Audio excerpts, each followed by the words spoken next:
while working for a week or two. Fun and laughter on a summer holiday. No more worries for me or you. For a week or two, we're going where the sun shines bright. We're going where the sea is blue. We've seen it in the movies. Now let's see if it's true. Now on BBC One, it's time for another adventure in space and time with Paul McGann and the Polis Box. Quarantine session! What do you mean, oi? Mr. Quarantine session!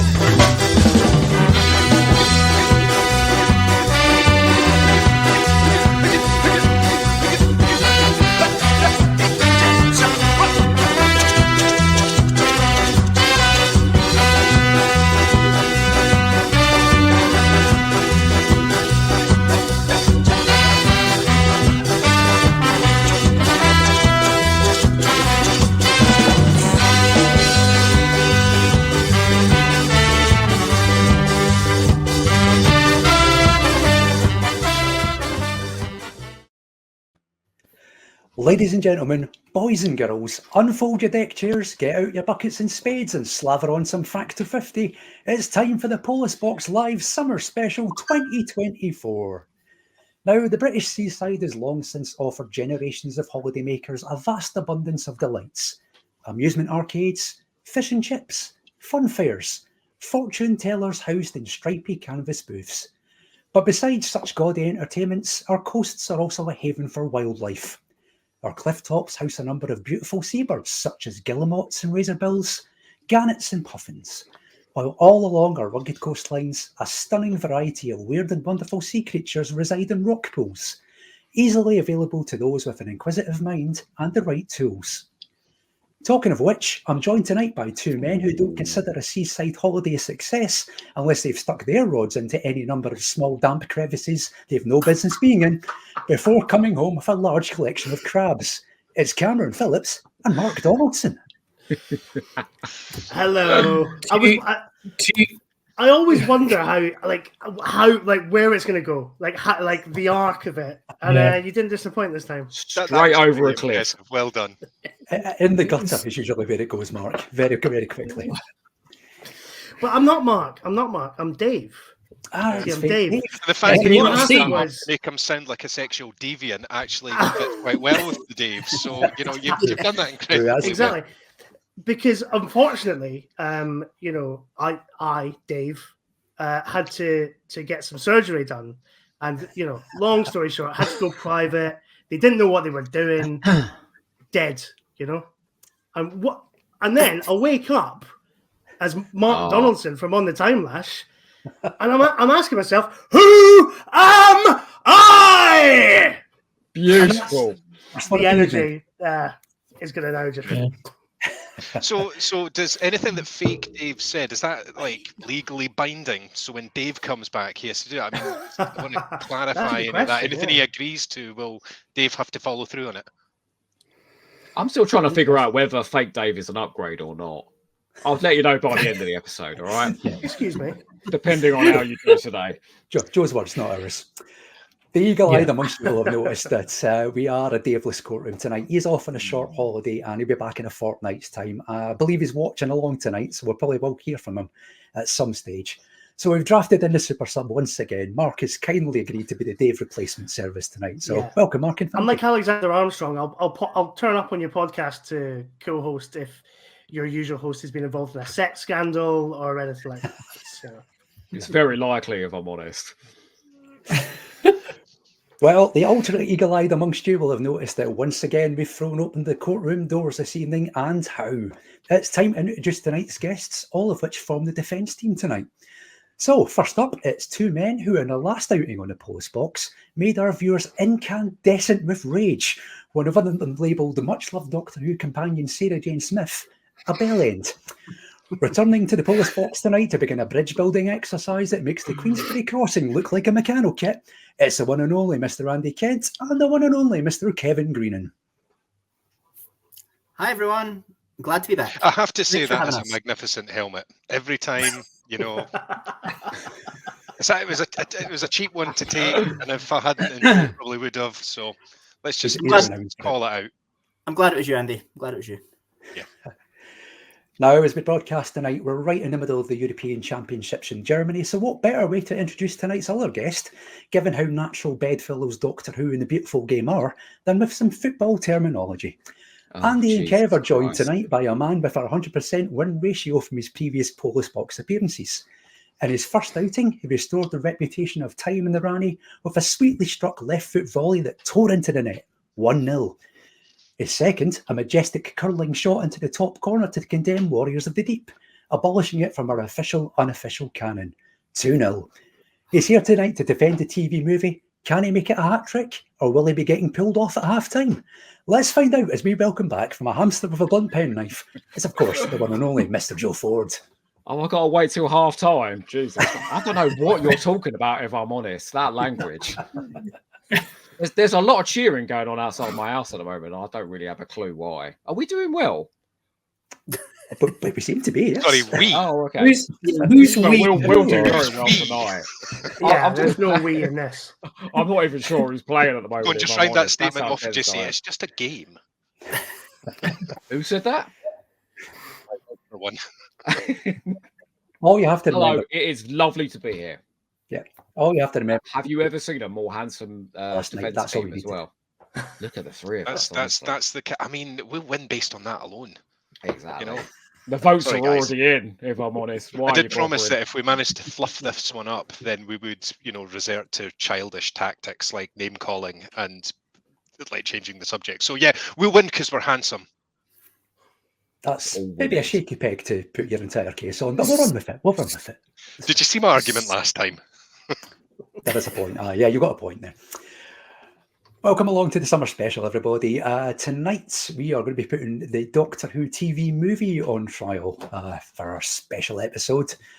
So without further ado, we should probably just get straight into the proceedings. What do you think? Let's do it. Might as well, because that's the format. That is indeed the format. So it's time then to go back for one night only to 1996, the rock and roll years. Is the subject of tonight's trial headed for the slab, or will it be accepted with good grace? Let's find out as we put Doctor Who, the TV movie, on trial.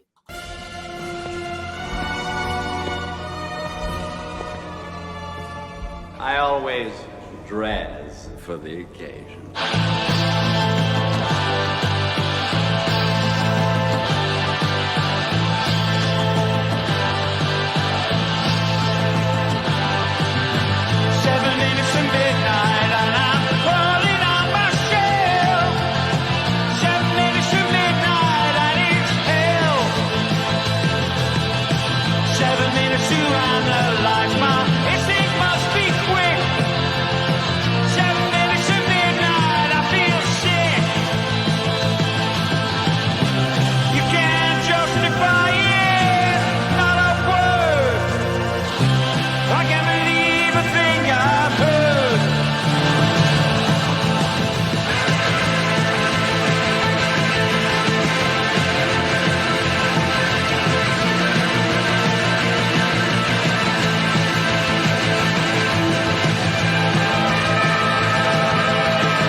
Doctor Who, the TV movie, aka The Enemy Within, was written by Matthew Jacobs, directed by Jeffrey Sachs, produced by Matthew Jacobs and Peter V. Ware, with music from John Debney, John Sponsler and Lewis February.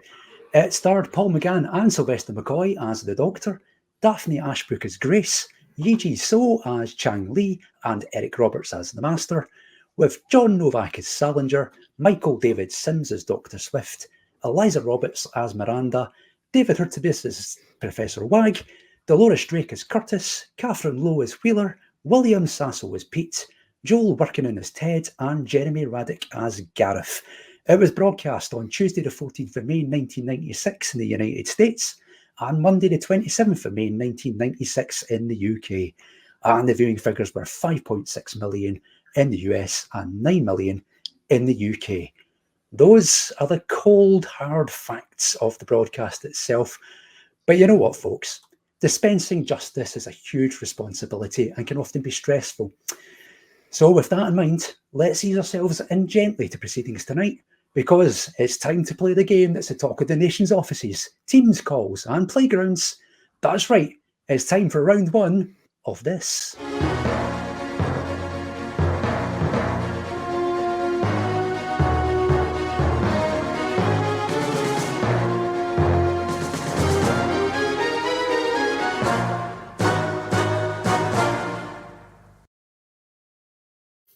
I have no clue who those other people were, you know. Oh my God. I'm glad it wasn't just me then. It's like there's a whole bunch of like Doctor Who stuff that I should have known. You didn't say that was fucking homework, all right? So, after the drama of that title sequence, let's get into the drama of the game itself. It's a head-to-head situation here, so Andy, Kenneth and Joe will be up against Mark and Cameron in 3 rounds across the course of this evening. The aim of the game is simple. I'm going to bring up on screen a list of television shows that the McGann clan, that's Paul, Stephen, Mark and Joe, have appeared in. All you have to do in your teams is give me their number of appearances in the respective shows as a total number. So there'll be 4 acting credits. The nearest guest to the number of those 4 credits combined will be the winner of each round.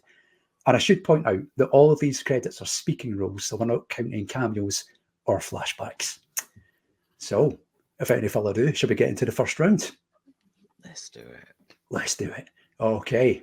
First up, here's the first 4. So we have Holby City for Paul McGann, Call the Midwife for Stephen McGann, Where the Heart Is for Mark McGann, and Metal Mickey for Joe McGann. Andy, Kev, Joe, let's have you going first. What do you reckon the total of those 4 are? I genuinely thought you were going to stop at Andy there, and I was going to make it up. Andy on his own. So we're not going series by series, right? Overall, yeah? How many? Overall. Yeah, total of episodes to date. So I think that's where we're going. the number 15 came straight into my head for some reason. I have no reason to contradict that at all. Okay, so 15 for all 4? Yeah. All 4.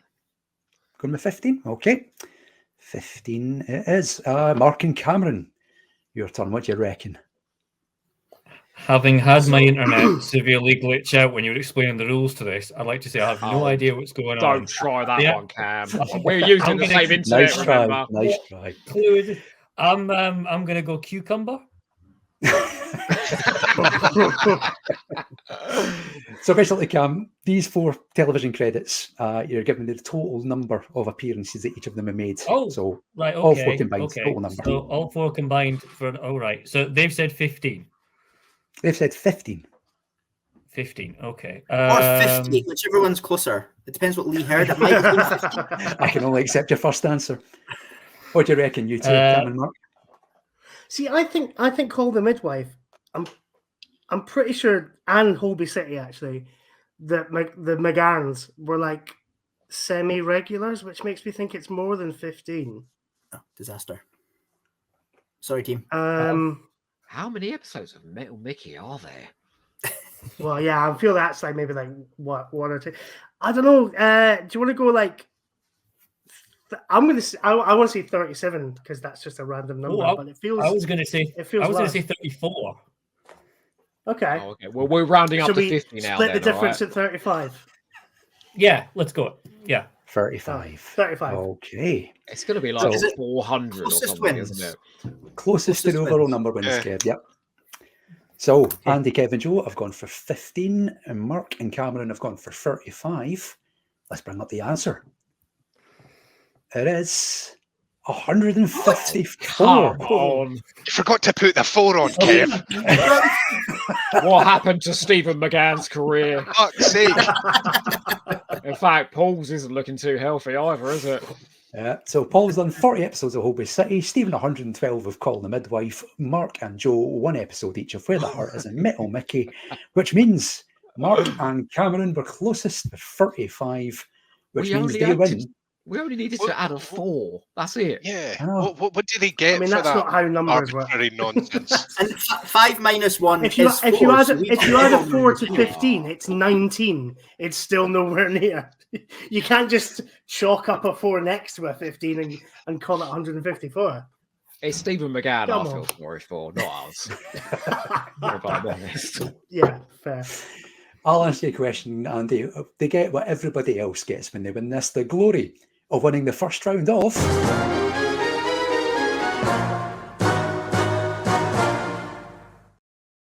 He's been thinking up this shit all summer, hasn't he? No, how long did you spend thinking of this one? Oh, boy.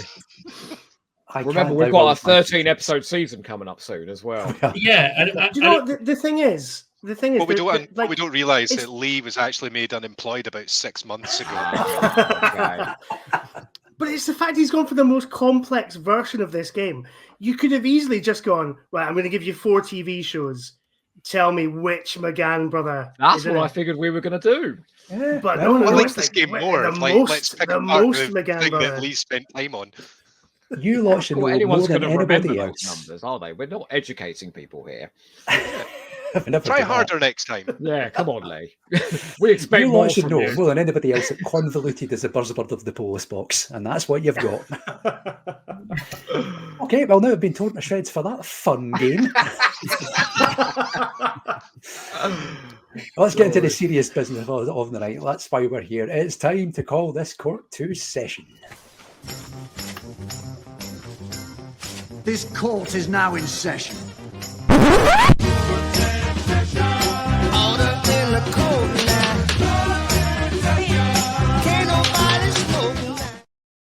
The trial of Doctor Who, the TV movie, is now underway. Here's who's doing what tonight. Cameron and Mark will be prosecuting the TV movie, while Kev, Joe and Andy are going to be defending the TV movie. That's what we're all doing. So, as is traditional, it's time for this. This is the law, chapter 1.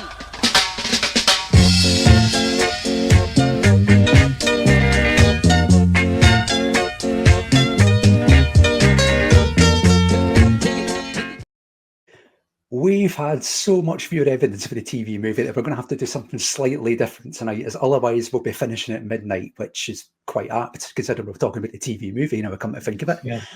We're going to do our usual splitting the viewer evidence in 2, so we'll do half now and the other half after a half-time break.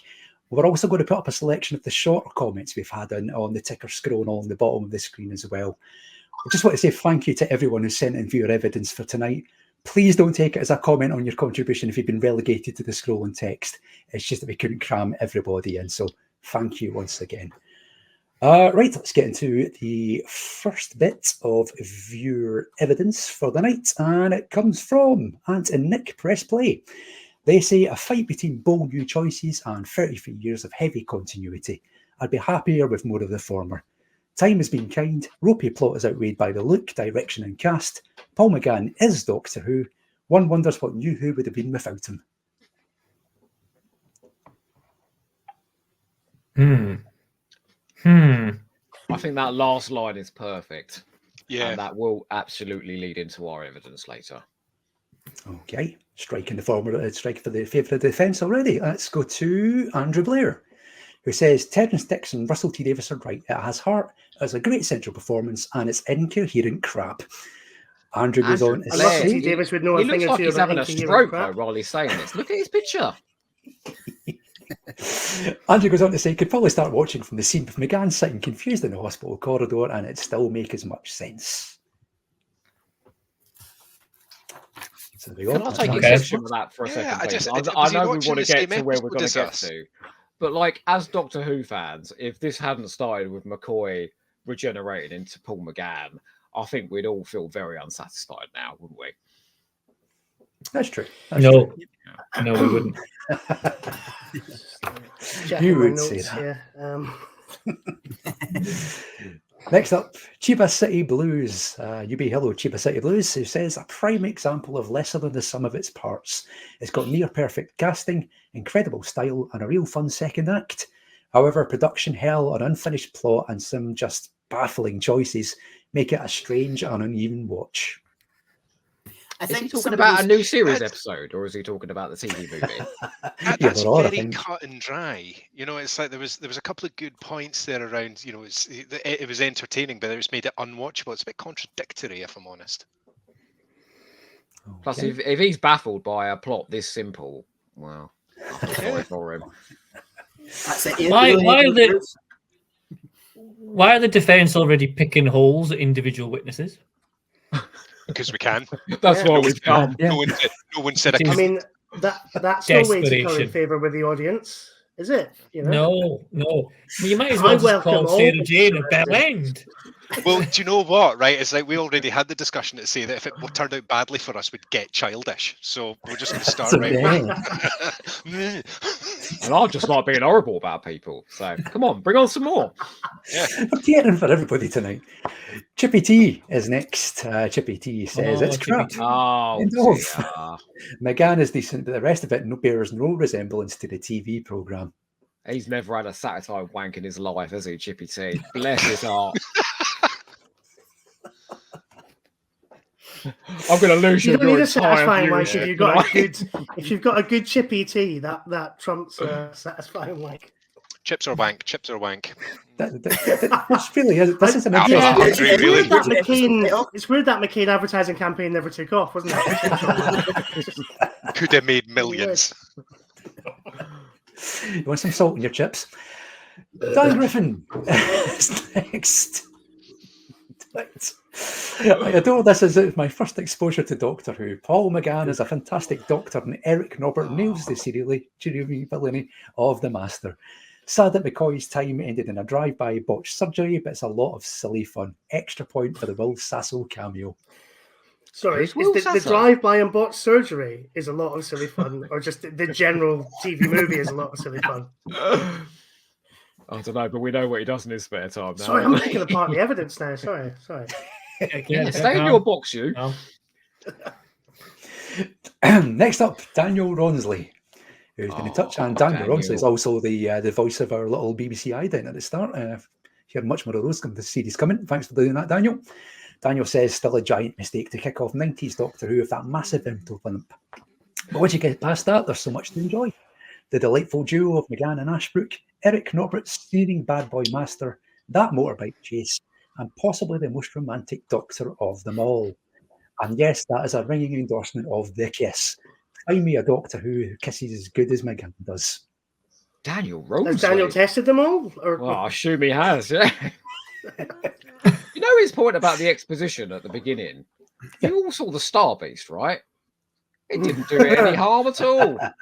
I'm just going to nod like I know what you're talking about because we're on the same team. Absolutely. But do you know what, right? Seeing that info dump at the start of it, it's like you have to think about the audience that it was actually intended for as well. So there's going to be that element of, you know, you need a bit of a bring everyone up to speed that's never seen Doctor Who before.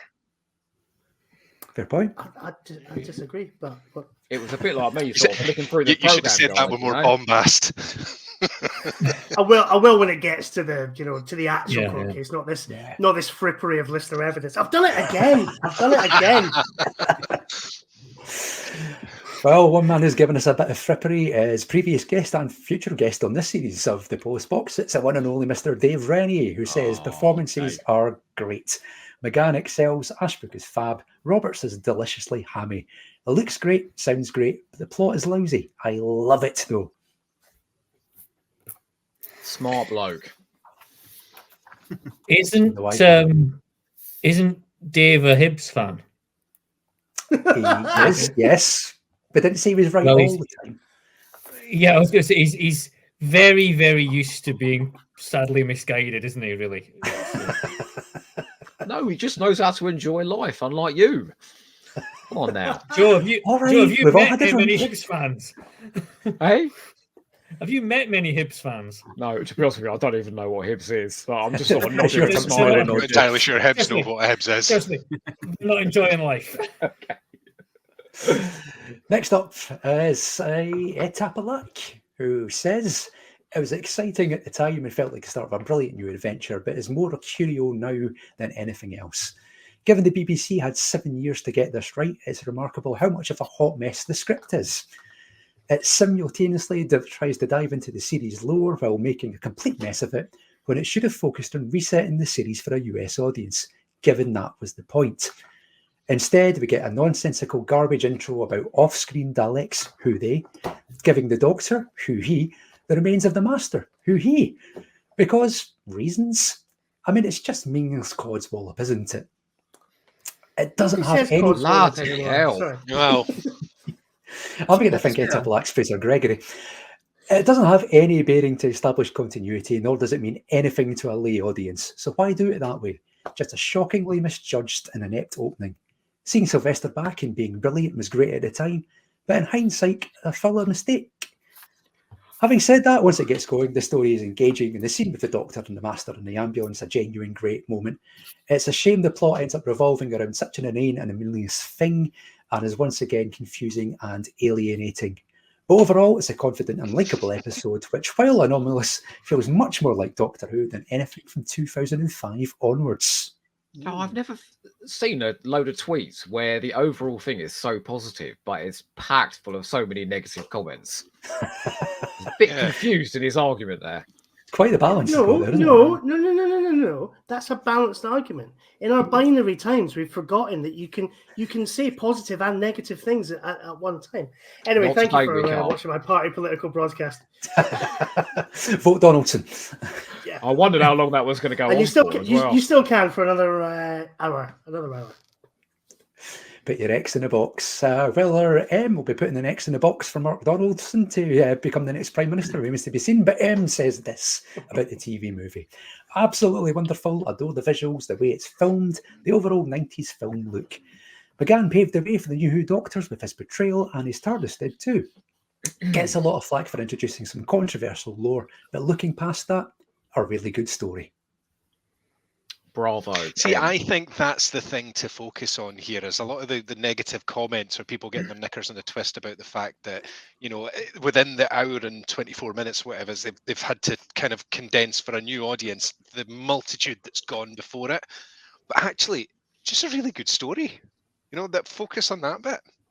I'm told reliably by Gary Russell, who worked as a script editor on the series, that the amount of Doctor Who fans watching any given episode of Doctor Who is about 150,000 people. So of that 9.1 million people watching, 8.5 million didn't give a shit about any of the lore. They just wanted to watch a fun movie, which is what they got. Entertained, yeah. They got a lot of education from the program guide as well, but happy days. Happy days. Next up is another new person. It's Eternal Spaghetti Man Dan. That's a brilliant name. Wow. Welcome aboard, Dan. Says, I was 5 when it first aired on Fox, and even as a kid, I loved it. Seventh Doctor dying in a hospital was very relatable to me because I've had heart surgery. Loved the set designs and how it narratively took place in San Francisco, which is close to home. Getting older hasn't diminished these views, but... yeah, on rewatches, I get there was some out of field left plot revelations, like the half-human biz and some plot holes, but I still love it. As I grew up, I became mostly an EDA reader, so I figured some sort of EU content would fix those holes. TV movie fascinates me greatly. Which heartless monster laughed at his heart? Who was it? I was going to say, good luck to anyone wants to attack that comment. Oh, I'm here. Hello. Well, can I ask my learned comments either side of me here?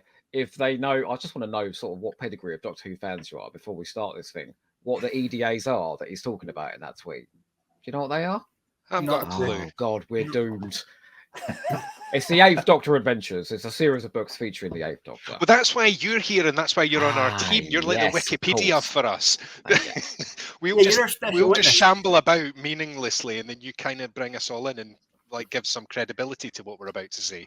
Oh, bless you if you think that's going to happen. Oh, well, I mean, you've got your work cut out there, line, mate. Next up, Harry Verson, who says, as part of the Doctor Who canon, it has some interest, and it's nice to see Sylvester McCoy again. But as a standalone movie, it's just average, really. Paul McGann would have made a really good long-term doctor. Totally agree with that last statement. Well, he was a really good long-term doctor, wasn't he? He still is the doctor. He's still making big finishes now. Yeah, he's still with us. He's getting more money at every bloody convention. When I have a picture with him, he's doing all right. Okay, next up, Ian has been in touch, who says, the story was a bit of a letdown, but everything else was great. Paul McGann seized the role with both hands and went for it.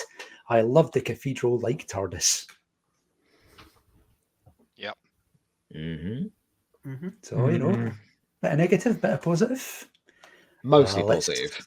Mostly positive. Do you know what I think's actually quite nice as part of this? Because again, so as Joe pointed out there, it's like we're not massive Doctor Who fans. We don't know all the lore, but it's just really nice that what I've watched there and a lot of the positive comments. It's like proper dyed-in-the-wool Doctor Who fans are going, this is what I think. It's like, actually, do you know what? We're not a million miles from the mark there. So that's, that within itself is like, do you know what? It's not just Doctor Who fans that this is going to be able to appeal to. It's going to be people who are going to engage with an outside set of eyes. So, yeah. They're happy now. But on the night, Andy, honestly, when he shoved her against that tree and stuck his tongue down her throat, those people were incandescent. They've mellowed over time. Yeah, imagine the rage you two could manage to conjure up last time and times that by about 100. And then a couple of hundred on top of that as well.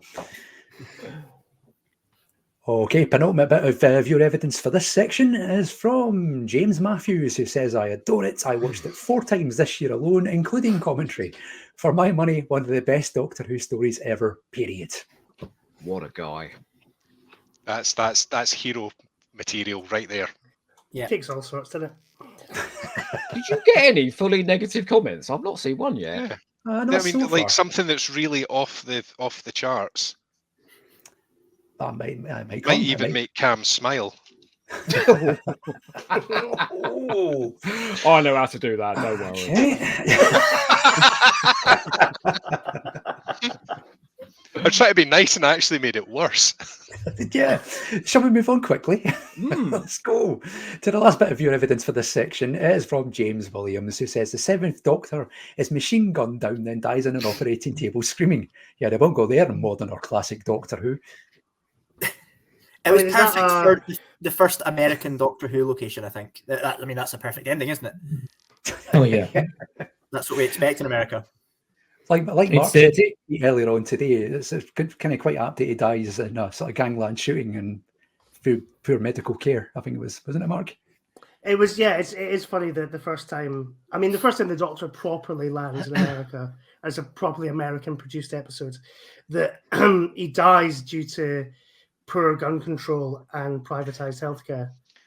They played it safe. They had to make it relatable. They had to make it relatable straight off the bat. So, well, no, that's what I'm saying. I'm just saying, like, those are the shoot greatest him and then villains. say we're not going to save his life unless you sign your name on this form. Yeah,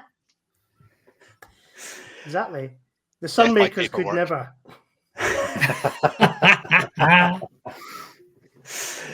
Right, that's the viewer evidence for this section. You can get in touch with us and give us your thoughts on Doctor Who, the TV movie. All you have to do is send us a comment through the live chat box on YouTube.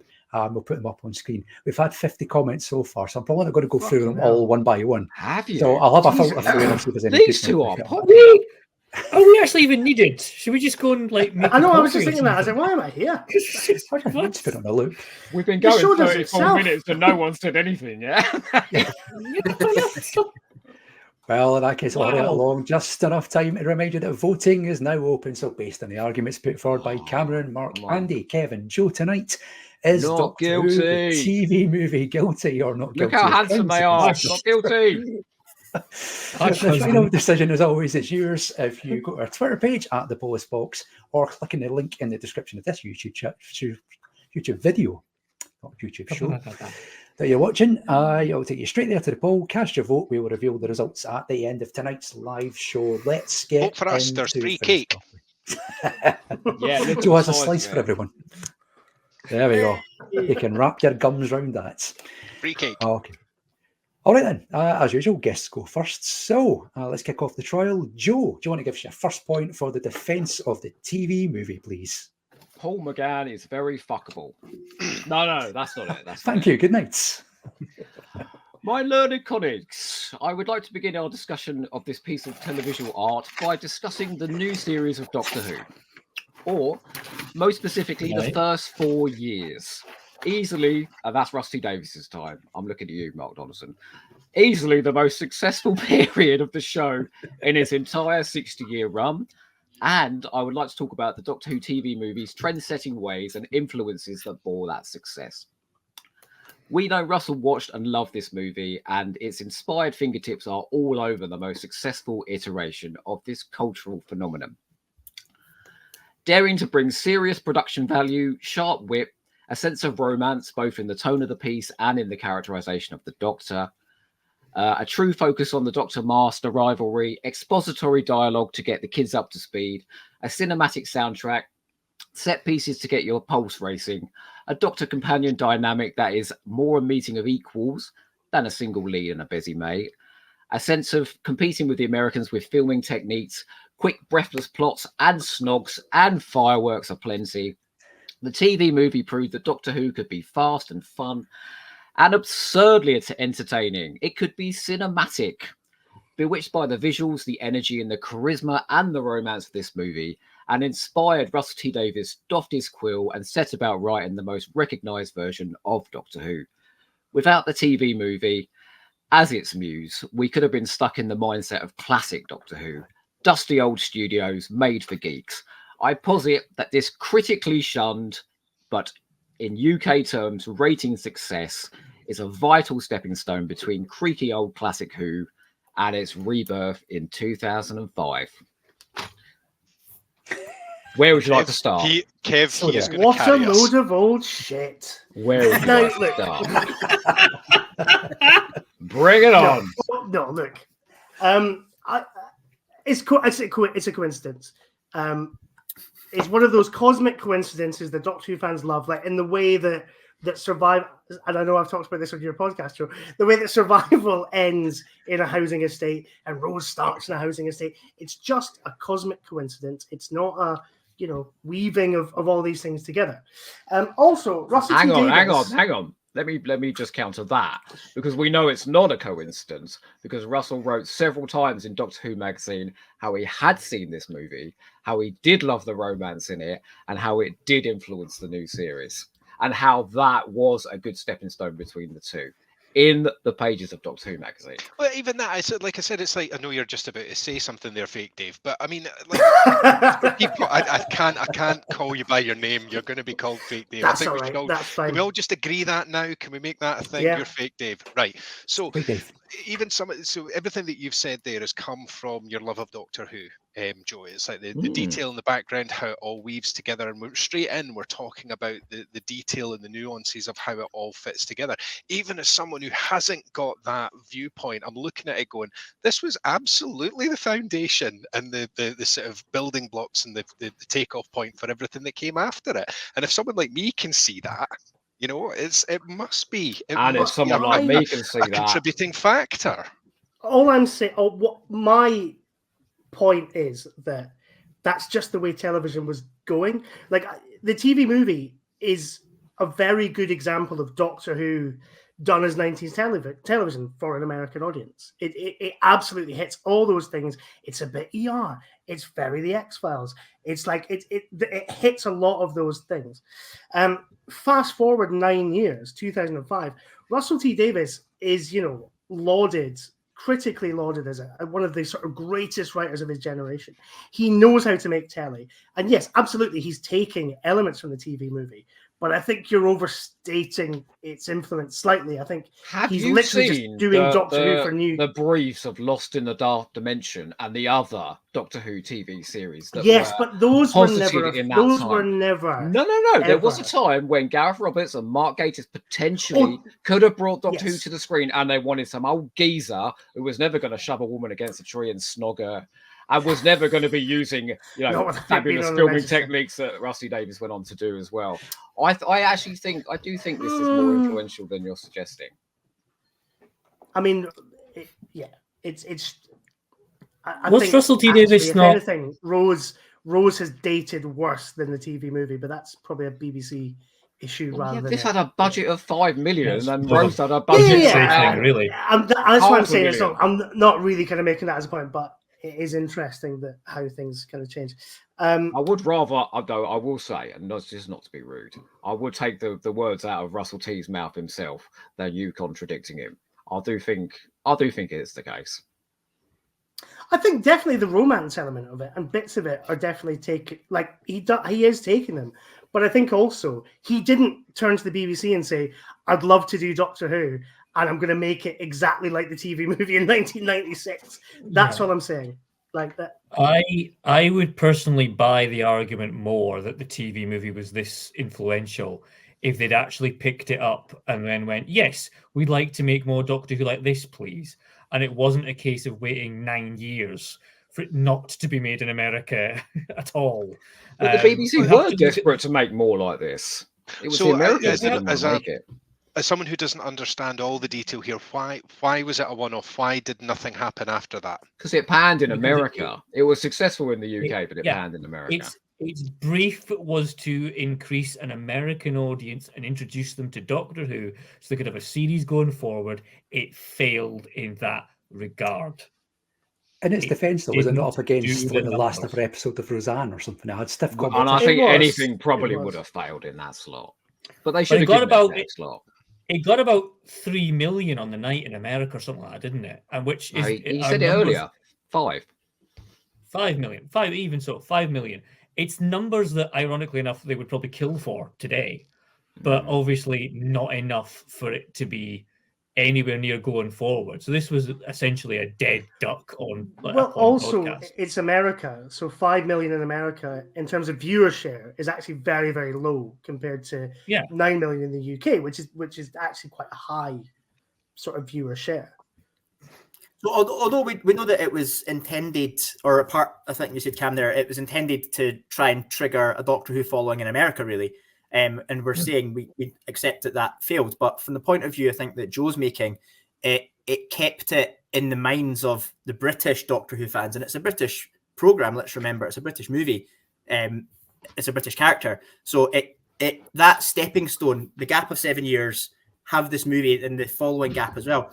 If this movie hadn't come along, there might never have been anything else. It rekindled it for the British people, I think, for the fans over here, for yourselves. It reminded everyone that Doctor Who was still out there and someone was still passionate about making Doctor Who. That 9 million in the UK was vital because it told the BBC higher-ups that there was interest within the UK. And you look at the sort of behind the scenes, they were trying again and again and again. And it just happened that one day, Rusty Davies and Lorraine Heggessy were in the right room together. And someone said, "Yeah, that fella over there that's brilliant at making TV. He wants to make Doctor Who. My God, let's do it." But you're right. It kept it in the zeitgeist. Yeah. And I think also to say that, it was a failure because it bombed in America. Like you said, so even I didn't know this, you're saying it's up against, what's it, the last ever episode of Roseanne, that kind of thing. It would have been, I'm sure you could all agree, if it had absolutely been a massive, like, Stranger Things success straight from the off, that would have been a bit of a surprise to everyone, including the people that were making it. I'm sure they had a viewpoint of saying, we don't expect it to be a way up here, so just as to Kevin's point, just to chip away, to crack the audience is probably, as good as it was going to get. It's not going to be like on that pedestal that you're saying it probably should have been and failed to get up there. Also, did you see how terrible the TV show had to get to impress America? Because when we cracked America, it was series 6 of the new series, Heart of Moffat Lands. So that's how retarded the show had to get in order to please the Americans. Thank God it failed. Joe Ford's views are not necessarily those of the Polis Box. No, we at the Polis Box love our American viewership. Yeah, but you don't like the Stephen era, right? I thought we said we weren't going to bring out the Americans or retards comment unless it was going to go really bad. Oh yeah, sorry about that. I've misread the notes. He's not read the brief beforehand, honestly. Bollocks, I've got it wrong again. Sorry, Joe Llewellyn. Jeez, he said it, not me. Good grief. Is this a possible Morgan going on here?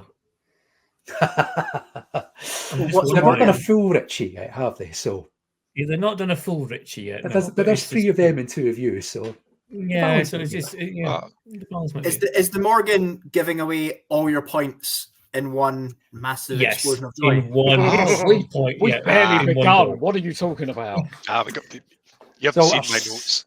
Our second ever episode, our guest was Richie Morgan, a friend to myself and Mark and various other people who watch us. Richie got very enthusiastic and burned through all these points that he'd made at about the first 10, 15 minutes. I think it was about the first 10 minutes, yeah. Yeah. Oh. So it's now go down as what folklore is doing a Morgan if you batter through stuff. Yes. So he blew his load straight away. Did you give him a hug afterwards? He's back on. He's back on in a couple of weeks' time, so we'll see if he's learned from his mistakes of previous. But Andy, you know when you started off that separate group chat earlier, I didn't realise you'd done that. So I thought you were in the overall group chat telling everybody all your points. I'm like, what's he doing?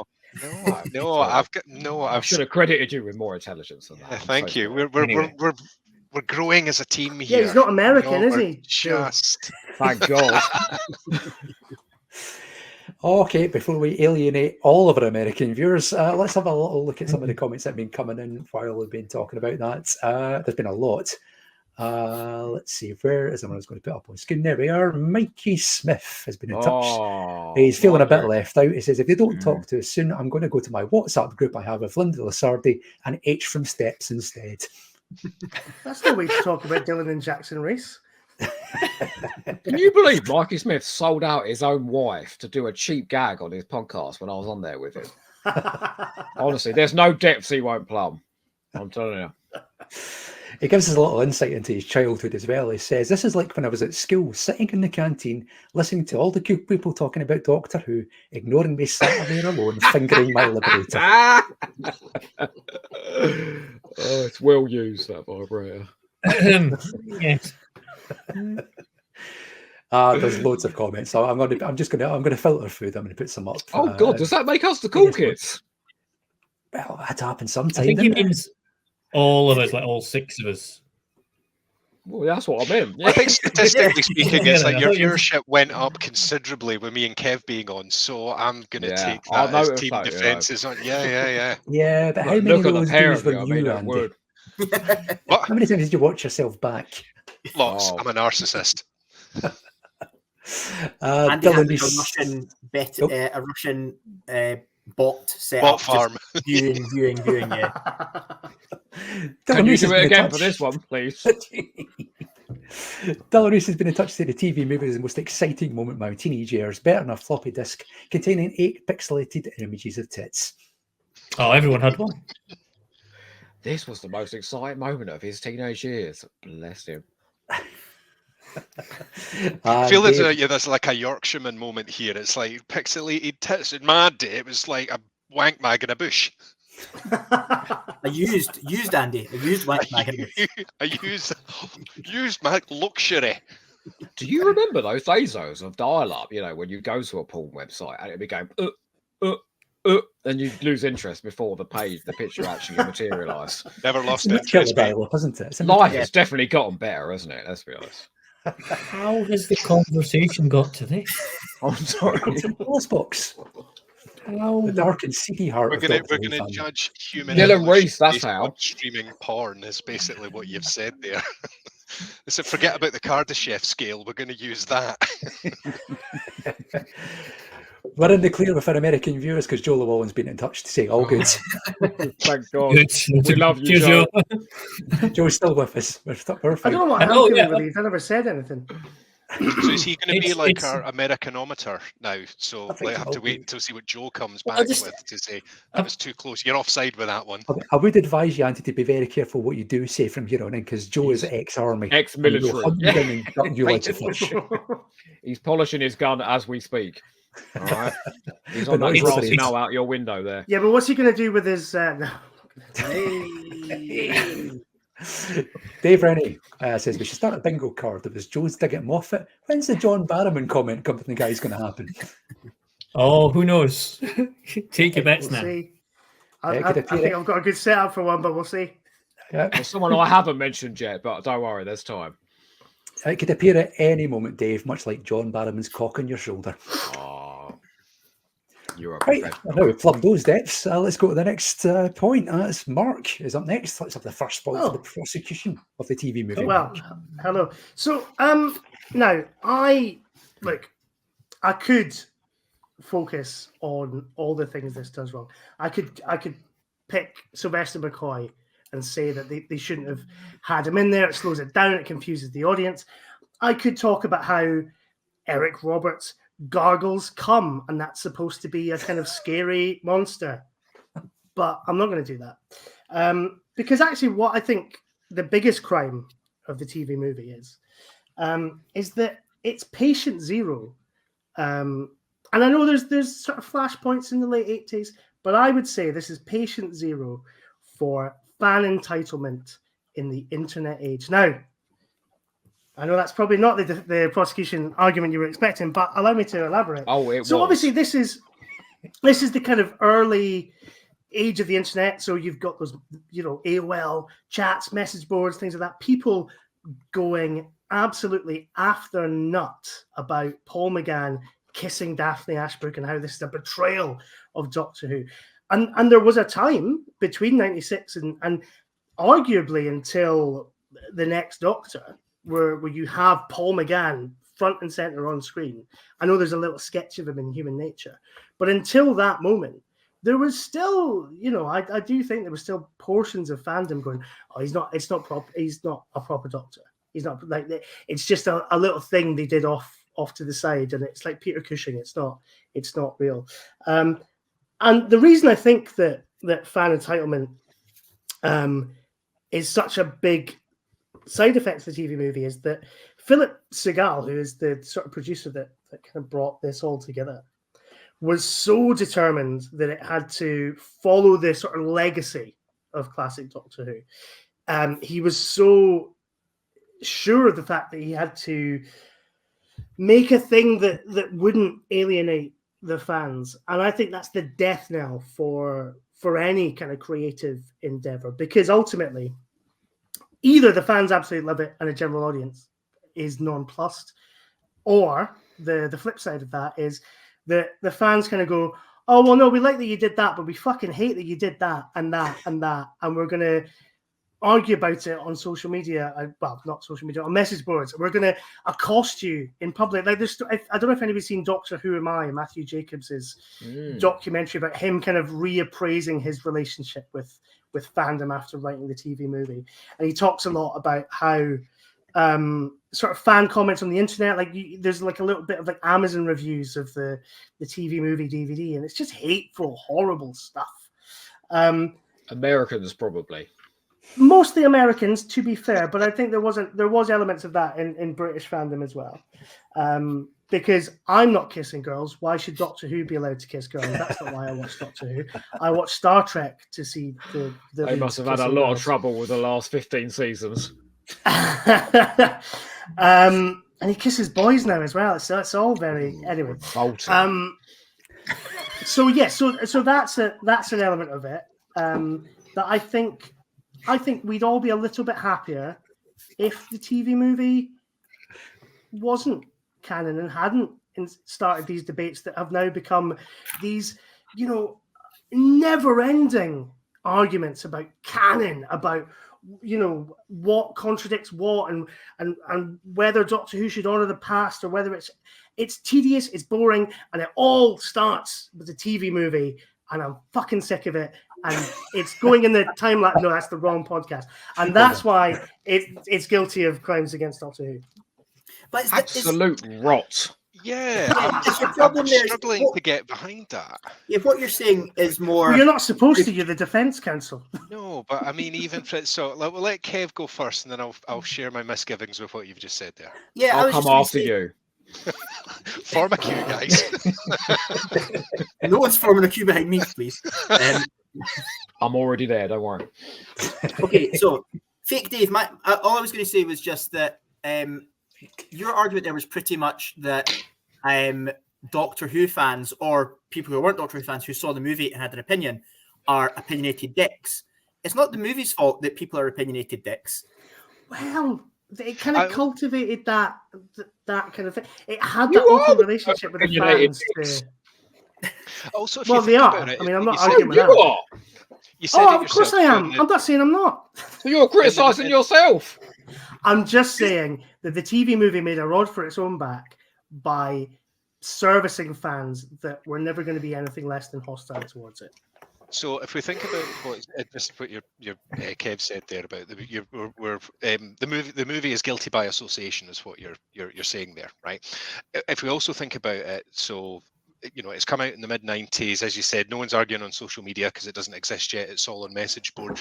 The internet is still this black box that people that even in the early 2000s were like trying to figure out what's the etiquette for being online. So the fact that there's a rancid amount of hate being posted about it at that point, it was because no one's actually evolved At that point, they're still trying to actually figure it out now. firing stuff off into the ether and it doesn't matter. So it kind of is like an amplification of like the hate. I don't think it's as if that came out now, would it get the same level of hate? Probably not. Probably, yes. It would. Have you heard the Strangers in Space podcast on the latest series? I mean, Jesus Christ. Starring Mark Donaldson. I was broadly positive on that. You were actually, yeah. You were the only one I wanted to listen to, if I'm honest. Can I just say as well, how could you possibly say that fan entitlement started with a TV movie when Ian Levine was birthed in the 80s? Well, he walks the surf. Yeah. I don't want to imagine Ian Levine being birthed. Thank you very much. I don't think people gave a shit enough in the mid-90s about Doctor Who for fan entitlement to be much of an issue. It's more of an issue now. Now the series has come back. It's been a success. It's got a massive number of episodes behind it and a huge fandom. And it was a problem in the 80s when it had, 25 to 26 years behind it. Yeah, but in the mid-90s, no one really gave a shit. Let's not forget, though, there was the argument that it's killed Doctor Who. Paul McGann's killed Doctor Who. Matthew Jacobs has killed Doctor Who. Philip Segal has killed Doctor Who with this awful film with kissing and stuff. Is that you? Did you say that? No, I loved. Cut that. Careful. It's all right. It's not live.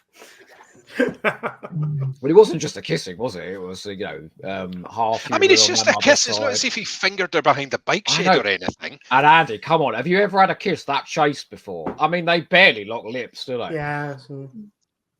The kiss at the very end was just it was almost like it was goodbye. It was done. So for people to be getting upset about that, it talks more about the fans than it does about the film itself. Yeah. And remember, I'm back onto that. It's like what you're saying is a bit guilty by association. It's not what's guilty in your point there. It's the fans. Andy, you skip forward to the new series, so I keep doing this, to The Girl in the Fireplace, penned by Stephen Moffat. And like the Doctor goes into a child's bedroom, a child's bedroom at age about 5 years old, and then goes, cool, I'd like a bit of that. Skips forward 15 years and then snogs us. And no one had an issue with that at all. So I'd say the TV movie actually prepared us for all this horrendous paedophilia that was going on. I don't know what you're saying about Paul McGann. Well, paedophilia was invented in the mid-90s, so. Fair. And if you think about I could be wrong, but I think the context of the kiss, he still wasn't fully. He didn't have total recall yet. He still didn't fully know at that point he was the Doctor. For some reason. I thought you used that excuse before. He wasn't even fully erect, and I don't know why my head went there. I don't know if it's because Joe's here. I don't know, but that's where my mind went. That says more about you, fake Dave, than it does about me, I think. I agree. It says more about actual Dave. Just blame He's not here to defend himself. Come on. Okay, while we've been discussing that, we have another couple of comments coming in. Mark Cockrum, good evening, Mark, who says Ian Levine's going to make a director's cut using AI. The Doctor will no longer snog Grace, but unfortunately it will look like Bruce Forsyth. You can guarantee it. You can guarantee it. Who else has been in touch? Gibby. Good evening, Gibby. He says, would the comments be more against Mordred Undead than the TV movie in regard to using things from the past? Probably. Well, there's a lot we can put against Mordred Undead, but let's not do that because we've not got all night. So. And Daniel Ronsley is shocked and appalled to even at the suggestion of servicing fans. I rise to it. All I right. believe I believe you can so can I service just ask fans for about question? £75. Can I just ask a question here? It's like I get the fact that like people generally don't like change. So the fact how many years was it between the last Sylvester McCoy episode and the TV movie? 7? 7. 7. Although Yeah, not so even 7, I suppose, because it was tail ended. So that's 7 years for your diehard fans. That's 7 years of anticipation. And if you think about it, people don't like change. So therefore, you know, when the movie came along, of course it was going to have people foaming at the gusset because they've got upset because it's different to what had come before. But what would Doctor Who look like if that film hadn't happened and things had just continued on as they were? Do you think it would be a better proposition or a worse one? I think it would be. I think it would the same. Yeah, it would roughly. I mean, I don't think Russell T Davies. He mainly said Buffy the Vampire Slayer for his biggest influence on the bringing back Doctor Who, didn't he? Yeah. So that was like, I mean, so it wasn't even kind of this. It was American shows, but it wasn't this that he was looking at intently. You know, trying to copy a format and. You know, I think the aspiration, the aspiration to film like the Americans, because the trouble with the classic series is, especially which in the 80s, didn't get to that until Stephen Moffat. So we were so far. Oh, please, we were so far behind in the 80s. Janet Fielding whinges on about it in every interview. You know, oh, they were doing things on film over in America, and we were still doing multi-camera in the studio and blah blah blah.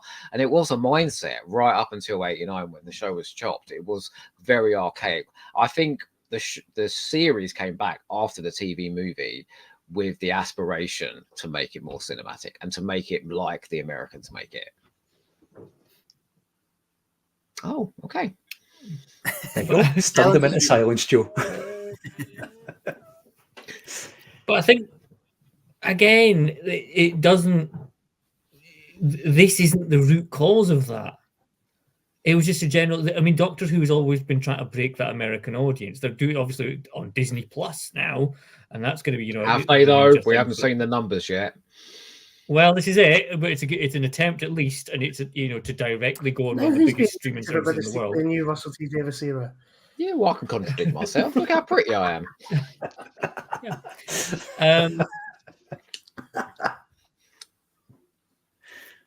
Oh, Cam's vanished. Cameron's buffering. Wi-Fi could not allow him to finish that point. That's because he hasn't got a massive Ethernet cable, Lee. I do hope his audio is still working. While we're waiting for Cam's internet connection to come back from the dead, let's have a look at some of the comments that have been coming in. Let's go to Joe Llewellyn first, who says, poured myself another one, watched the movie this morning sober. What it reminded me of most was that 1986 cinema masterpiece, Howard the Duck. Silly bit of a runaround. Wonderful. That's the first time that Paul McGann's been compared to Howard the Duck. Mark Cockram is highly amused by Andy saying foaming at the gusset. I will get that on a t-shirt for you. Available in the Polis Box merch stand for Christmas. Gibby came back and said, didn't Eric Roberts foam? Oh, boy. Cam has had a timing malfunction, Daniel. You are right. And while he's not here, we can give him a little bit of publicity for his other podcast family. I've been listening to Cam's wrestling podcast recently. It's amazing how he seems so fulfilled and happy on that compared to the Polis Box. Actually, Lee, you came on mine the other day. You were so happy on that. I know. I was delighted. Kev, I feel we should have some sort of podcast. We need a podcast, mate. What like World War II stuff? Yeah, we could do that. Yeah. Al Murray will hunt you down and kill you if you do that, though. You're playing a dangerous game, Kev, if you go down that route. Cam is indeed buffying, Gabby. Yes. In the 90s, didn't we all want to be like that? Okay, I think Cam's having some trouble. So, are we done with that point? Well, he's not here. Okay, right. Yeah, in that case, versus 3. Great. I trust Mark Donaldson to bring the 3 of us down. No worry. Let's have a pile in on Mark Donaldson, otherwise known as Fake Dave. Right, next point then. Andy, Do I give us your first point for the defence of the TV movie, please? Yes, you caught me on the hoof there. I thought I was last in the pecking order. However, I feel, coming into this and rewatching it. So I haven't seen the TV movie since I saw it in the mid-90s when I watched it with my dad.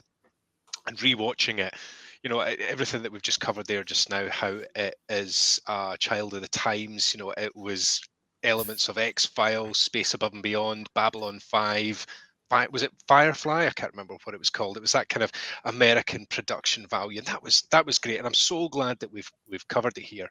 But the point I was going to go for, and I kind of feel now that I've read the comments, it's like I've been handed a bit of a bone here, because rewatching it and watching it with a fresh pair of eyes, I thought Paul McGann as the Doctor was great, absolutely brilliant. And there's again not having the same depth of knowledge as you guys have. As I came into this with a bit of trepidation, going, saying, is that going to be controversial? And I'm so glad it isn't. There's so many comments about the fact that Paul McGann was fantastic.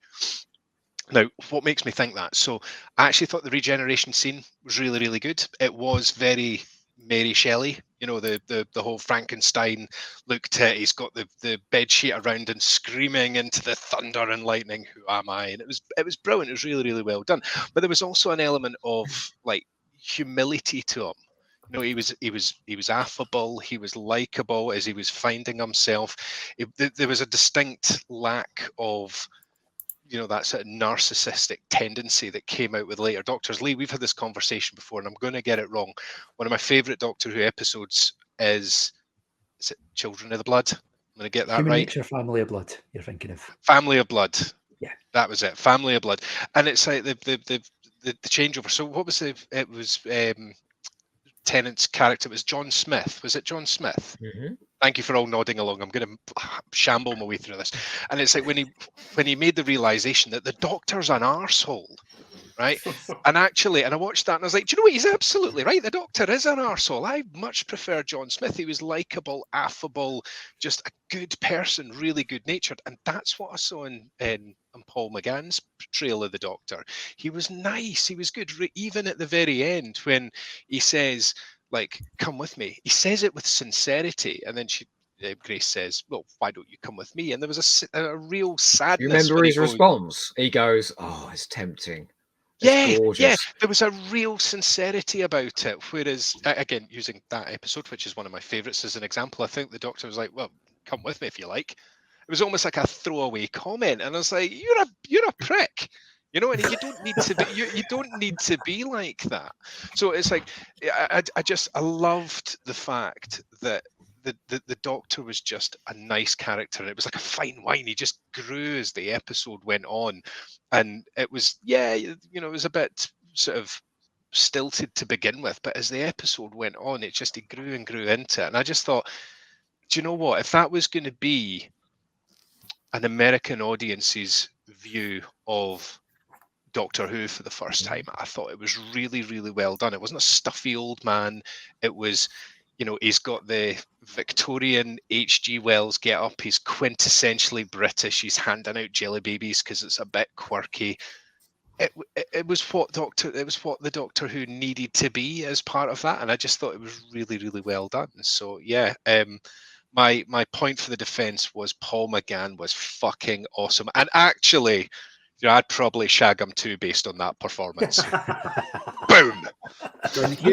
Not to labour the point, but he is like the perfect interim Doctor, isn't he? Because he's like you just said there, he's got all those trappings of a classic Doctor Who Doctor, the Edwardian gear, the jelly babies, all of that stuff. But he's got all of the sort of the edge and the sexiness of a new series Doctor as well. So it's almost like the perfect interim Doctor between the two. Sorry. Even when Grace was having her that transitional meltdown moment between I think you're a loony and actually getting on board with his storyline and what he's actually trying to do, and he's screaming through the letter. But I've even done it there. He's not even screaming through the letterbox. He's like, come on, calm down. Let's just have a cup of tea. It's being quintessentially British. It was well done. I mean, he could have been a complete nutter if she'd let him in. Yeah, but he wasn't. He was a nice guy. Yeah, and I like that, and I think that speaks volumes, because it for me it goes to show, and this is something that I've always had a problem with the newer Doctor Who's Doctor Who is a narcissist, right? I've got that straw. It comes across. It's just, and I can understand to a certain extent, because if you're alone in a box traveling across space and time, you've only got yourself for company. But this was a relatable Doctor. He was a good guy, and that goes a long way. I think I'm done. But I think people wanted more, right? Like, people saw Paul McGann as the Doctor, fell in love with him in a single night, and they were desperate for more. Like there was unfinished business. That's why we had those books. That's why I had and all of this a nostalgic heart pang, and that was why my question came along. Is like, why didn't they do more of this? I was like, wow, he would have been brilliant. And I would have okay, so it's like, it's after 7 years and everyone's shitting the bed over the fact that, they had 7 years to get it right and the plot line was garbage and blah, blah, blah, blah, blah. Okay, right. Okay, so it was, maybe a bit of a difficult setting that they've got themselves into in terms of trying to appeal to American audience, but an American audience, I beg your pardon. But imagine if they'd actually ironed this out and says, right, okay, this is how we're going to do it, but we're going to keep that character portrayal that Paul McGann has done. I think it would be really, really good. And it's meant to be entertaining. You guys said it the last time. Who's the target audience? Like a younger audience. It's like, don't make the character too overly complicated. Just make them nice, make them good, make them likable. Imagine if for one night only you had Capaldi from Deep Breath, threatening to murder people and things like this. Everyone would go, oh, who the fuck is this? I want to watch that. Yeah. There's quite a few people in the comments echoing your thoughts here. Sai, who says McGann was brilliant, a romantic hero. Oh, yes. There you go. That's one tick in your favour there. Daniel Ronsley says, and I'm sure this is just a rumour, Shootigawa had a bit of that Paul McGann in him too, I feel. We can only hope. Be looking from the die. Dylan Reese has picked up on something that I was going to. I managed to raise myself a level above this, Dylan. I wasn't going to be that guy. Dylan just says interim Doctor. We all thought it. I thought it. Yeah, we did. Actually, no wonder he spotted it. Let's see. Gabby saying McGann is top tier. Even Russell T. Davies contacted him before they brought the series back in 2005 to explain their plans for the series. Joe Llewellyn, McGann is clearly the best part of the movie. So there you go. Broadly positive with Paul McGann, and Cam has rejoined us again. Maybe. Or has he? Oh, I'm desperate to hear Cam and Mark now tell us why Paul McGann was a terrible Doctor. Yeah. No, because that's not how it works. I can acknowledge this. No further questions is what I would normally say in a courtroom, I guess, at this stage. Because what would be the point in interrogating this? Because I know full well that you've got pretty strong evidence there. He's great. The only thing I would say is that wouldn't it be so much better if he's in it right from the start? Like, it's him that, like, the TARDIS just crashes into San Francisco. This guy falls out, gets shot. Something happens, wakes up in a morgue, and you just go from there. And it's just McGann all the way through, or even not even all the bollocks about the morgue, the regeneration, and all of that. Just literally have Paul McGann taking the Master's remains, getting waylaid, sent to San Francisco, and then having to try and stop the Master doing whatever he has to do in San Francisco, bringing along this sort of doctor for the ride, getting involved with a local gangster. It would be much better. More McGann would make this way more. Are you seriously telling me that you don't want one last round of Sylvester McCoy's agonisingly terrible? I didn't want one last round of Paul McGann before Rose, so why would I want it for the TV? Interestingly, the BBC agree with you, because they were appalled when they said they wanted to do the regeneration. They said, why on earth do you want to associate this actor from 1980s Doctor Who that killed the franchise? And that's a genuine conversation they had. The BBC wanted nothing to do. Although one of the Joe Wright, who's the producer, she wanted Tom Baker. She was like, well, if you're going to do that, bring back Tom Baker, which would have been a whole different kettle of fish. Like, how many books do they have had to write? I mean, obviously, I don't. Again, I keep labouring the point about not having that sort of background knowledge, but even I looked at that and just went, like Sylvester McCoy's character. I don't know what he added apart from walking from A to B as a plot vehicle. You could have. He really adds much. You could have got the Andy, if fucking I'm Tin honest. Dug from the last time we were on to do that. And it probably would have done it as effectively. Right. I'd be However, all for the Tin Dug getting shot. two Just saying. points. Firstly, by his mere presence, he's already like levitated Paul McCann's character to unprecedented heights by being so shit in comparison to. Yeah. But then McCann doesn't exactly. need that. Like, do you know what I mean? He's so good that he doesn't need well, somebody to elevate him. so I'll come back to that point in a second. Right? But then secondly, we wouldn't have had that regeneration scene, and I thought the regeneration scene was really, really good, and you would have missed out on that. And I think it must have been a difficult call because you're absolutely right. If they'd just gone full McGann straight from the start, right, you would have had the fans completely losing it, going, you've not that you've fucked with the lore, you've thrown it out the window and just decided it doesn't exist and it's not there. So it was a difficult. I'm sure it would have been a difficult situation to be in. But I think I'm an outsider to the Doctor Who lore, etc. But for me, having Sylvester McCoy at the start, I think was fantastic because it introduced you as perhaps a first-time viewer, as the American audience was. We've talked about that was kind of their main target audience, wasn't it? Was that American audience? It introduced you immediately to the concept that the Doctor regenerates. You know how we've got this weird thing with James Bond. Yeah. No one knows how is James Bond being 8 different people. No one can ever explain that. The Doctor, But who nobody gets through that by cares. regenerating. I would argue. Like Say again? with Bond. With Bond, I don't think anybody really cares. It's just kind of how it is. And I think also with Doctor Who, I think for a general audience, I don't think anybody really cares. I think you could start, like, how much better would it be if you started with McGann? Also, start with him outside the TARDIS.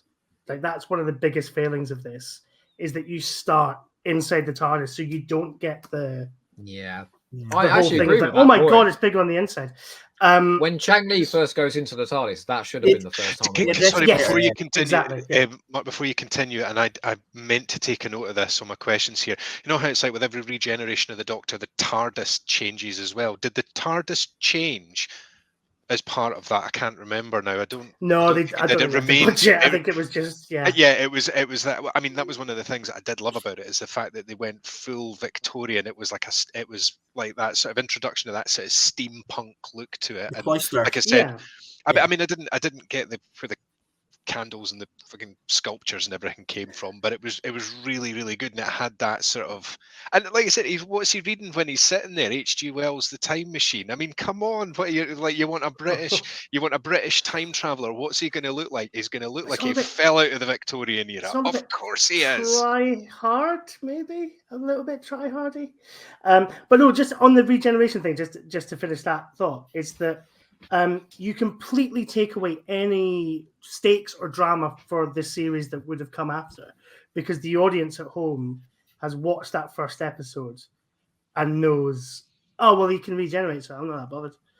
Well, that's not true, because he has shit medical care, so he could die. Just to go in the other direction, you say it's cutting out suspense for the future. No one's going into this movie, if you're not a fan of Doctor Who, thinking that the fella that's introduced at the start of the story, that is the lead, is going to be pumped full of lead and then change his face. Like, to people watching this for the first time, they'll be going, well, what the hell is this? I want to see more. Yes. This is shocking. I get it. But I don't think it works. I think it's too inside baseball for a broader audience.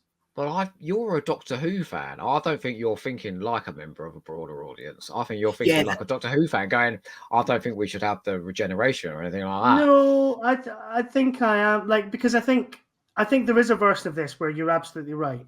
A guy turns up, gets gunned down, changes into Paul McGann. I think that would work. And I would argue you could cut out the first 10 minutes and just have that being the central crux. Guy getting wheeled into a hospital. You know, he's an old lad. You know, maybe it is Sylvester McCoy. Whatever. Something goes wrong, he regenerates. You could do that, and that's the mystery. Who is this guy? How has he done that? But I don't think it's giving you so much preamble about, oh, well, a Time Lord has 13 lives and the Master had used up all of his and he was exterminated on on Scarrow, and now I've got his remains, and I've been gunned down now, and I'm going to regenerate, and it's just I think get to the fucking story. Now you're thinking like an older man, though, because I think as a child, as a 6 or 7 year old child, going, "What's this? Oh my god, I've got to start taking notes." What? He's got 13 lives. Yeah, he's this. He's that. He travels in a time machine. My god! Of engagement. I was the same. There is that element. Kids of it, love but you, I don't think right? this is pitched at kids. I think it's a bit too. Yeah, I'm definitely not a child, and again, just I'm here as the absolute outsider to Doctor Who. Thank you for clarifying that. I've been drinking my beer all night. You might be the youngest one here, though. You know. I don't know. He's just got a young face. He's it's annoyed me for a long time. His age as well. Disgusting. I was just going to say, I've actually got in my notes that the stuff that you hate, Fake Dave, that you're talking about, I actually have it in a note as a positive, that you get the lore. So there is a bit of exposition at the start. And while for you, for the British audience, that might have been absolute time-wasting dog shite. For me and the majority intended audience, it was good to find it out straight away. You got that. It's like at the start of Star Wars, there's exposition to explain the background. At the start, that's it. It just goes off a cliff from the first minute of the Star Wars movies, doesn't it? At the start of Blade Runner, there's an explanation of what the Blade Runner universe is. You sometimes need that when you're introducing a new audience to something. So again, from your point of view, I do get that point. Yeah. Oh, he's back. Cam's in his musical chairs. Hold on. Hold on. There we go. Hello. I'm on my phone. Got a better mic. We've already won, Cam. I'm so sorry. See you later. All right, say bye. We finished about 40 minutes ago, Cam. Oh, fair enough. No, I've had StreamYard seems to think on 2 computers that I'm not on the internet. It just literally just blanked out and just had nothing. Lee, this is a complete cheap shot just before we move on, and it's totally self-serving. But David Rennie's comment at 9:52, could you put that up, please? I am coming to that because I was just going to mention a few comments that relate to some of the points we've been talking about here. Dylan Reese says there was a version of the TV movie that Seagal tried to peddle where the TARDIS materialises and Seven and Ace walked out and both were gunned down, with Ace dying in a gangland shooting. Sophie Aldred dead in a pool of blood. Oh, that would have made this movie. It would have been wonderful. Dave Rennie concurs because he said, Joe would have flipped for joy if that had happened. There we go. Gavay says, let's cover the real issue. They asked McCoy to bring his hat, but not his umbrella. Actually, oh dear. Can we talk about the real issue? You know, when he goes to the hospital, McCoy, and they undo his shirt, there is no way McCoy is smooth. Did you see how smooth his chest was? I'm sorry, he is an old man. They've been there with razors. I'm sorry. I'll shut up. That's your episode title. Pitch Talks. There's no way McCoy's smooth. A smooth McCoy sounds like something you get arrested for. I know. It was a smooth McCoy that got John Barrowman in trouble in the first place. Number 1 in the bingo cards. Daniel Rosley says, give Silver's line to Sophie Aldred instead. I think we lose Joe here. Timing malfunction. The master, he's out there. Ghastly. Dave Rennie, this is the one that Andy was talking about. The sequence of the regeneration with the Frankenstein parallel is one of the best parts of the movie. Absolutely. I mean, definitely. But did Frankenstein actually have a ham fist, or is that just this equation that goes on? He's come out swinging and he's come back from his. I know, it's just he missed all the compelling evidence and he just came with that as his opening gambit. I've missed the last 10 minutes. I don't care. I'm going just going to condense it. You're all arseholes. I can move around my house now and do loads of stuff like this. Look, cool. Look, go for a walk. Go take into the garden. Look, come on, give us a tour. Here's the dog. Evie. What the fuck is he showing us? Is there actually a dog under there? Do we just smile and nod? Damn, your house is a lovely dog. You should be ashamed of Evie. yourself. Where are you going? Hello. Hey, okay, fair enough. There we go. There is a. There you go. She'd make more sense, actually, to do the evidence. So, wouldn't you? Welcome to Pets Win Prizes. There we go. She came in just there, didn't you? When I was all internet worries. It's almost like you broke something. There's your third content for the evening. Daniel Ronsley says kids love gangland surgery and bot chart surgery. Of course they do. Of course they do. Oh, there we go. I can balance my phone Gangland surgery. against my crap tablet. Drive-by kidney transplant.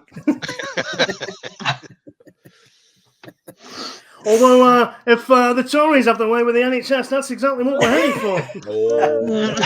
Little bit of politics. Politics. Not that they'll be doing that after tonight. No. Fingers crossed. A little bit of God, politics. did you ever end? Well, perfectly timed, Cam, because it's your turn. Do you want to give us your first point? Is it really? Well, Who, the TV movie? Having had absolutely no idea what's coming in the last 10 minutes because I've been too busy going between two computers and trying to get something up and running. Where are we? We might have to go something.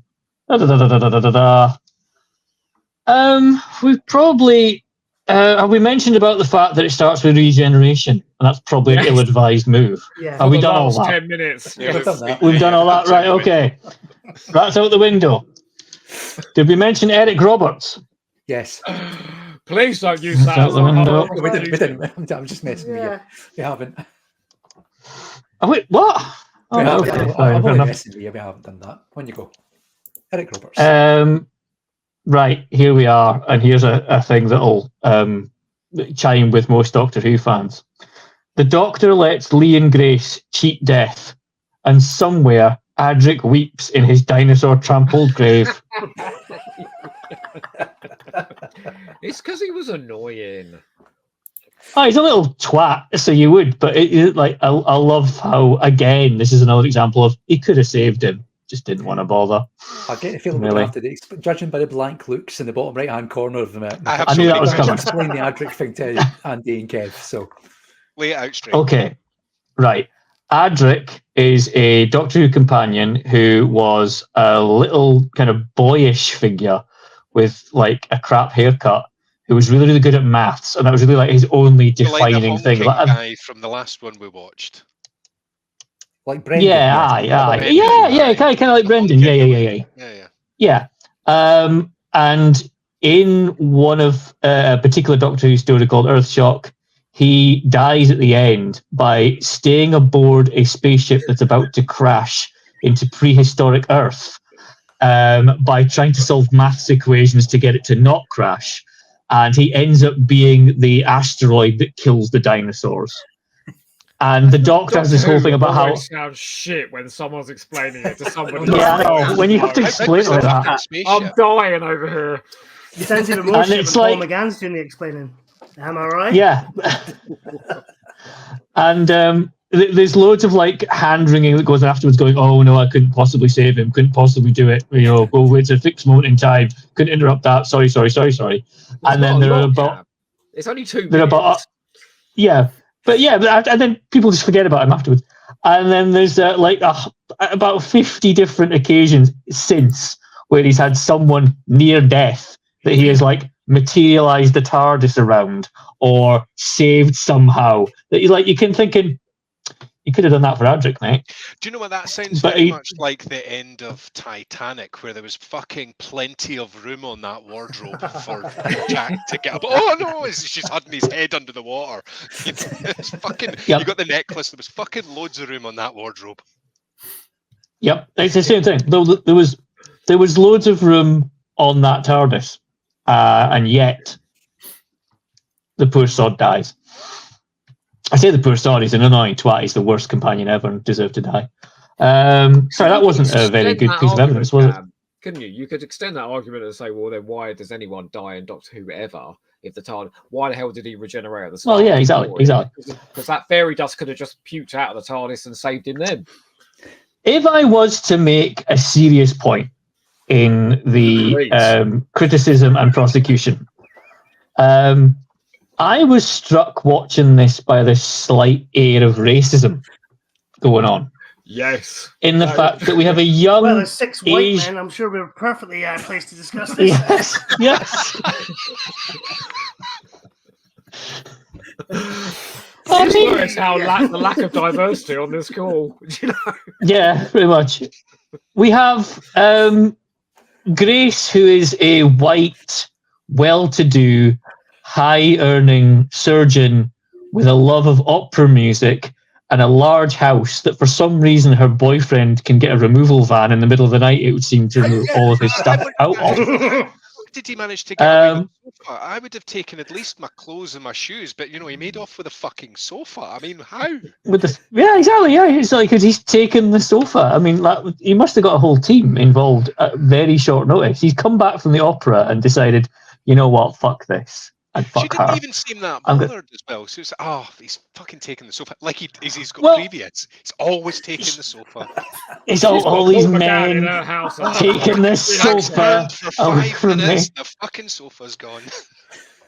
And it's just yeah. So there's that, which is assumed that obviously she is the well-to-do, and the Asian representative in this show, which you could argue was probably the only form of diversity in this entire thing, is a kid who seems to be involved in gang warfare in San Francisco and is essentially a little street urchin who is willing to steal off a dead body. And then it ends up being the first one that gets involved with the master and ends up being a ne'er-do-well until... It's a really weird kind of racist dichotomy going on with these two characters here. Also, he's a loving homage to Talons of Weng Chiang. That whole angle, frankly, all those, the Asians. Yeah. That whole again, Kevin and you going Talons of what? But the worst thing is that I don't think Chang Li's really redeemed. Like, he doesn't have a big heroic moment that's gonna. All he does is just say, "Oh, actually, no, I think I've sided with the wrong guy," and then the wrong guy snaps his neck, and the doctor brings him back to life, gives him a couple of bags of gold, and says, "On your way, don't be here next Christmas because you'll get killed," and that's kind of it. Yeah, which is a shame. He should have. Although I'm going to spoil my next prosecution. No, I've got another one. I'll bring this up now. What should have happened is he and Grace and the doctor should leave at the end of the TV movie, and you get Chang Li's arc. He gets to grow. He gets to learn things. He gets to become a better person. Ultimately, what this is the doctor just gives a guy who's, and I'm not going to bring the race thing into it. It's a class thing. Ultimately, what I think what you've highlighted. That, and yes, there's a racial element because the point being made is that all the poor people in this are from a minority background. But basically, all he's done is he's given a kid who was in a gang and who is still a marked man. Like, those guys who try and kill him, they're not dead. They're still alive. So they're still looking for him. And they've just given him a shitload of gold to carry around on his person. That seems pretty irresponsible. So just going to put that out there. He might die in a gangland shooting with his smooth chest. Or gangland surgery. We don't know. Yeah. Who knows? I will be going on surgery because they'll fucking extract that bag of gold from his hands, won't they? Yeah, exactly. Okay, anything? Come on then, let's hear you. Let's hear your thoughts on race. It's hard. Do you really think we want to go there? It's like, it's hard to disagree. Deep shot, mate. It's like, it's like he's lined us up. So actually, if we want to defend this, we're going to look like a bunch of racists. So I think we're going to. I got the Paul McGann is great, Bone. You can have that. I did that on Talons of Weng Chiang the other day, didn't I, Lee? When you brought that up, that's yes, the race issue in that. I think Chang Li does have a small moment of redemption at the end when it's very overplayed. That whole "you lied to me" moment where he realizes that the masters are bad. Yeah, but he doesn't do anything. I think he maybe. Hang on, he may have come to the right conclusions without having his neck snapped. It's unfortunate that he chose that moment to do it. Yeah. And he's basically stupid, isn't he? He's a stupid. He's young and impressionable. Yeah, but why is he stupid, Joe? Is it because of his? Is it because he's just stupid? Or is it why is he stupid, Joe? Absolutely. That you might want to bring class, race, whatever you want. This is proper punch in the being American material that's coming out here. For sure, being American. I think I think what makes it worse is the gunning down of the doctor is also done by Asians. That's what I was It's just going like- to say. It's not just him. The two gangs that have the gunfight are both Asian. Yeah, it's almost like, oh, them Asians and their guns. Yeah, it's not just Chang Li. It's like, let's introduce it to American violence. Here's Because I don't know Yeah. enough about gunning each I other. don't know enough about the socio-political situation in San Francisco in 1996. But was Asian gangs a particular moral panic, or is it just? I have no just idea. Kind of, Can tell you. we'll throw that in there. It's I was watching this with Kyle, and it kind of undermined the whole scene by Kyle just sort of muttering, "The Chinese, a lovely bunch of lads," in my ear. I realised they weren't exactly going to make role models in this, but my other half absolutely loves the TV movie as well. We talked about this before I came on the call, and he thought that those Poor misguided soul. because they all had machine guns and that they were the coolest characters in the thing. So maybe this was influencing children in the wrong way. Mm-hmm. I think you make a good point. There is an element of a race issue in this movie. There's a really weird sort of 90s-ish kind of white explaining the whole thing for it, and I wasn't a fan. I think probably point that argument at most of Classic Who as well, though. Yeah, I think it's that unaware. I don't think it's intentionally done. It's just that arbitrary unaware, which makes it more. Because no one's even thinking about that. So we'll just get the guys to fight. It may have been unconscious on behalf of the writer, and it probably was. Yeah. Hopefully. But I mean, you'd like to think that by the 90s we were starting to get into this sort of level of something of an enlightenment. I know you're saying about towns are being China, but that was the 1970s. And, you couldn't throw a bottle in the street without hitting a racist. There's just if more racists had been hit with bottles in the 1970s, we wouldn't be where we are now. We wouldn't be where we are now, yeah. But it's just, you'd like to have thought that by the 90s we're starting to get into the sort of, cultural awareness that we are obviously festooned with these days. I don't think we learned the lesson, though, Cam, because then skip forward to Andy's favourite episode, Family of Blood, which has the Doctor's love interest be a massive racist. And at the end of that, he says to her, "Oh, come into the TARDIS with me, you massive racist. We'll travel the universe together." Like, I feel like Doctor Who makes this mistake again and again and again. It's not really an issue with this movie. It's just a particularly striking example of what you're saying. It's a blind spot, isn't it? I'm sorry, I'm helping. But... It is an obvious blind spot. Who's Doctor Who? He's an eccentric, upper-class, British man, sorry. What do they tend to be at the moment? Yeah. That's a connection, isn't there? Yeah. That's fucking cheery thought. They try and suggest that he's working class, but he's not in those not in those clothes yet. Oh yeah. I'll tell you what we'll do to lighten the mood. Let's go to some comments that are laughing at Ardrick, because Joe Llewellyn says, "Ardrick, lol." Gabe says, "Hang on, are we bringing back Ardrick as an argument?" Yes, we are.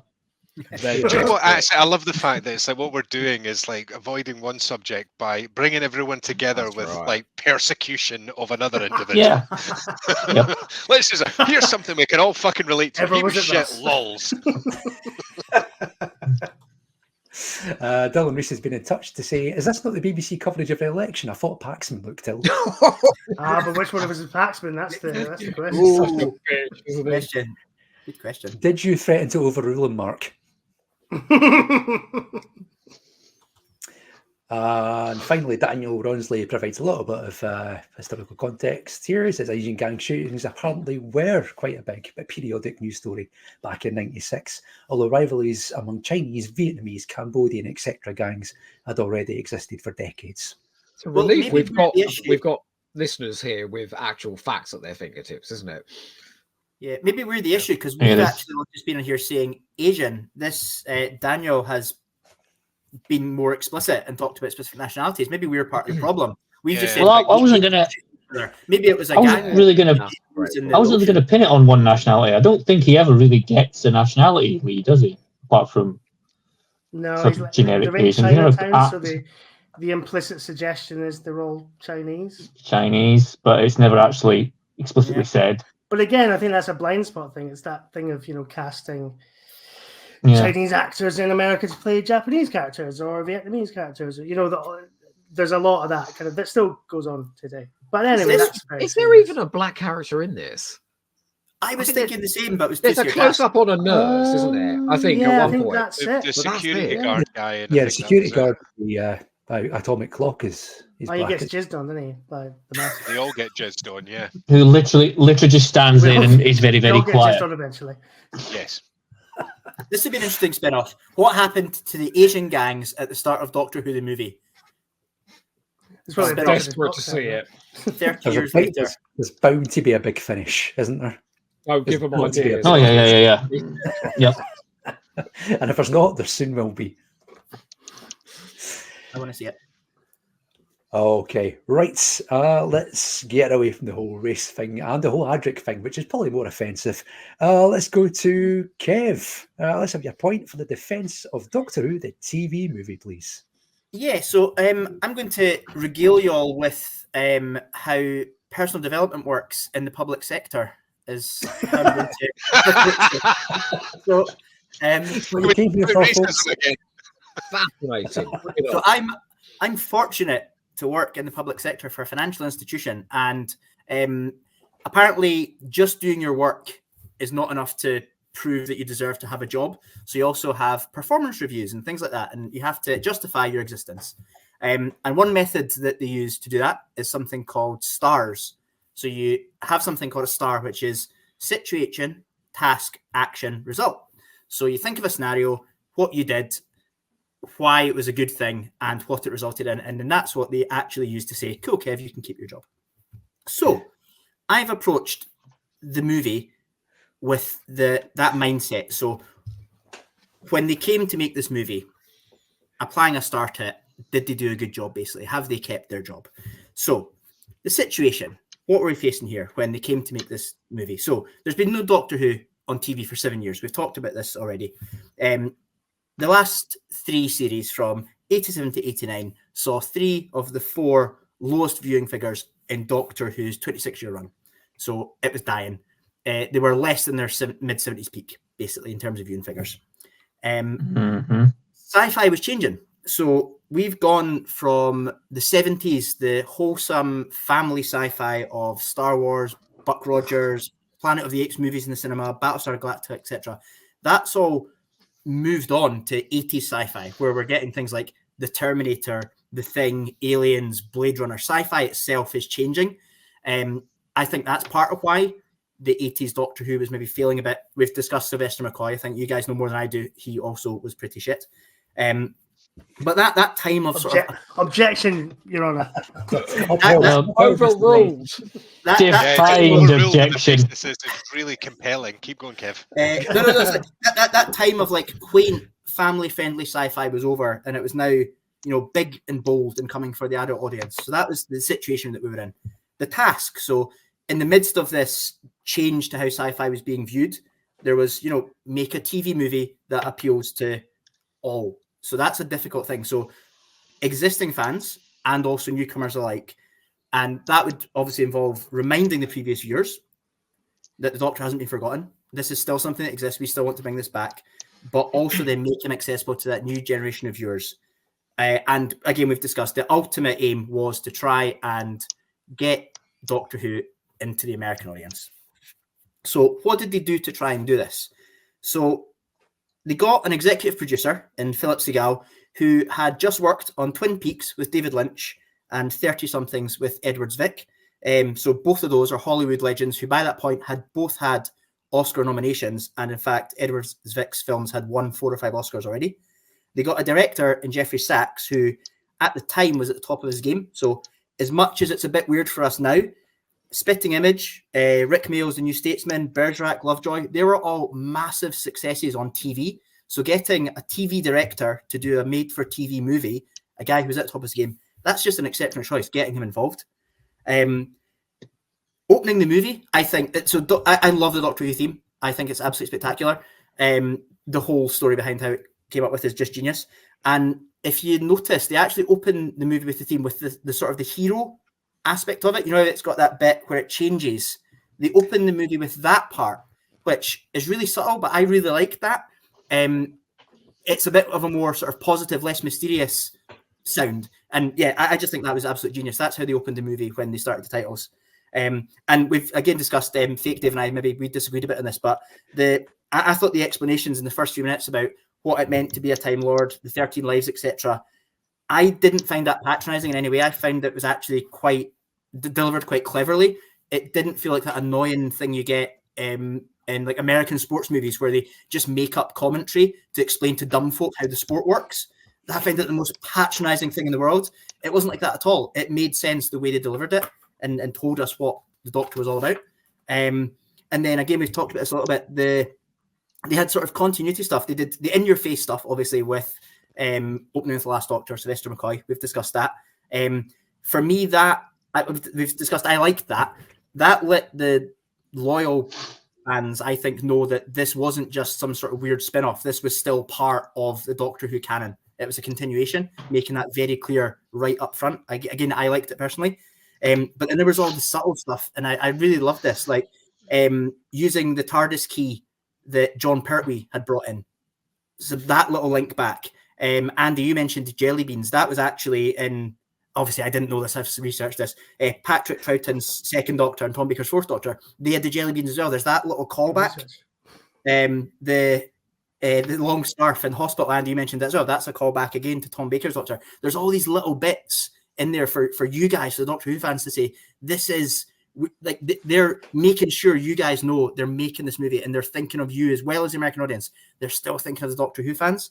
And then even the baddie they come up with, the fact that his nemesis in the movie is arguably his, other than the Daleks, his biggest enemy. They've not come up with the Cosmotrons or the evil Suella Braverman, you know, to fight against. They've stuck again with a recognised antagonist, keeping it real, keeping it part of the Doctor Who lore. Again, I love that. Andy, your point, the last one about him as a nice doctor or a relatable doctor, I could not agree more. He's just so human in it. And I found that really easy to connect to. So he's not obviously he's a Time Lord, but he just seems really relatable to me. He's vulnerable. We've talked about the romantic aspects, but he was perfect for the 90s.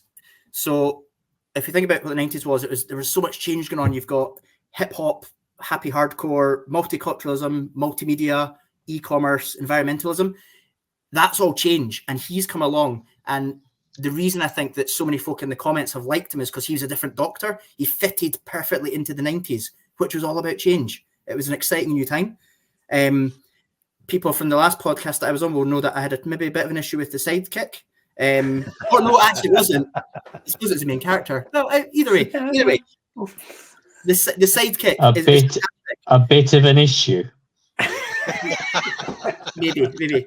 But here the sidekick, I think she's great. So she is not just some, I've written down here, unbearable upper crust oaf. She's not that. She's a smart, educated, self-made, successful woman. Again, a sign of the times. In the 90s, that was something that was important to people and was being enabled, and she embodied that. It was great. And then finally as well, the setting in San Francisco. So in the 1990s, probably the world's benchmark for diversity and inclusivity. Maybe subconsciously that was an intentional choice, but it showed that Doctor Who's for everyone. It's open to everyone, and San Francisco is the perfect setting for that. So what was the result of all this after all my ramblings? So after this came out, we discussed 9.1 million views, I think. So the 8th highest viewing figure for an event, so series or movie. This was the third movie, I think, second movie, but you know, the 8th highest viewing figures for a Doctor Who event up to that point. Which, as Joe had said, that's just the critical evidence that there's still a desire for in the UK. Absolutely. And I genuinely believe if this movie had totally failed, there wouldn't have been that reboot in 2005. I just don't think there would have been at all. If it had totally bombed, that wouldn't have happened. So with that in mind, we wouldn't be having this podcast. So really, the movie has directly linked to all of us having this wonderful night. Oh, Kevin, you are fucking magnificent, mate. Joe, can you change your name to I Want to Shag Kev Greenan? That's just thinking the same thing, you know. So the movie, we all know it's got its shortcomings, but everything about how they tried to put it together, I think, was professional. It was measured, and they always had an eye on the true legacy of Doctor Who up to that point, while also taking that leap of faith into the new sci-fi world that we were seeing that I talked about in sort of the 80s and 90s. And they were really conscious about trying to leave no viewers behind. So whether you were a fan from the 23rd of November 1963, watching the first episode, whether you saw your first episode with a chippy tea in the 70s sitting at home with your family, or whether you were somebody from the new generation in the late 80s, they tried to make this open for everyone. It was a hard ask. They tried to do it, and I think they succeeded. Do you know, I'm not on the prosecution. I can only find one flaw in your compelling and beautiful argument that you just made, and that is that nobody did keep their jobs after this movie went out. Everyone was in fact fired. But never mind, it was still a great argument. Other than that, that's a minor flaw. My only, I mean, very nicely done. My only comment, I guess, is that, and it's a niggly thing, and I hate saying it, and I don't. Maybe I won't say it, but I'll say it because I'm playing the role of a prosecutor. I'm playing the role of a prosecutor. Right, sure. 9.1 million people watched it. It didn't mean they thought it was any good. That's what we always forget about these things. There was so much promotion behind the TV movie, so much promotion. Radio Times covers, big trailers, like. And there was definitely an appetite for Doctor Who. And the thing that everybody forgets now in sort of 2024, now that Doctor Who's been back for almost 2 decades, is that Doctor Who wasn't actually cancelled in 1989. The BBC did what they did in 2022, which was, we can no longer afford to make this by ourselves. It needs to be a co-production deal. We need to go back to the drawing board and figure out what this is. So the fact that there was an appetite for Doctor Who was never really in doubt. That would be my only point. It's not the TV movie didn't suddenly bring all these people out of the woodwork. They were always kind of there. Yeah, but also you guys used it as a sort of stick to beat us with earlier on about the fact that it bombed in America because of the viewing figures. You know, it's like just because if you didn't, Cam did just prior to him logging off entirely. You know? And I just think it's almost like if the viewing figures are that much of a if the viewing figures are that much of a sort of a non-statement of how it is, then it kind of nullifies that point as well. I mean, incidentally, just Kevin, wow, fucking brilliant, mate. Do you know, you really made me think about something as well. Well, you made me think about a lot of things, but you really made me think about how Doctor Who fans think about this movie, because the things you were saying about the nods to the past, the scarf and things like that, where we were watching this at the time going, oh, please, it's so obvious. Oh my God. Oh, they're putting that in. And actually, no, the right approach to this is, yeah, they're making this movie and it's still for us. So thank you for that, because you've made me think about the movie in a different way. But does that come back to the point you guys were making about Fake Dave, you were saying about fan entitlement?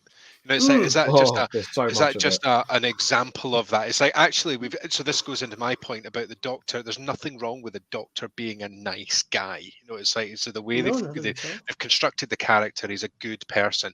And the way they've done that, it's like the bit where he opens up the locker and he puts the scarf over his shoulder, has a wee look, and then the camera fades out.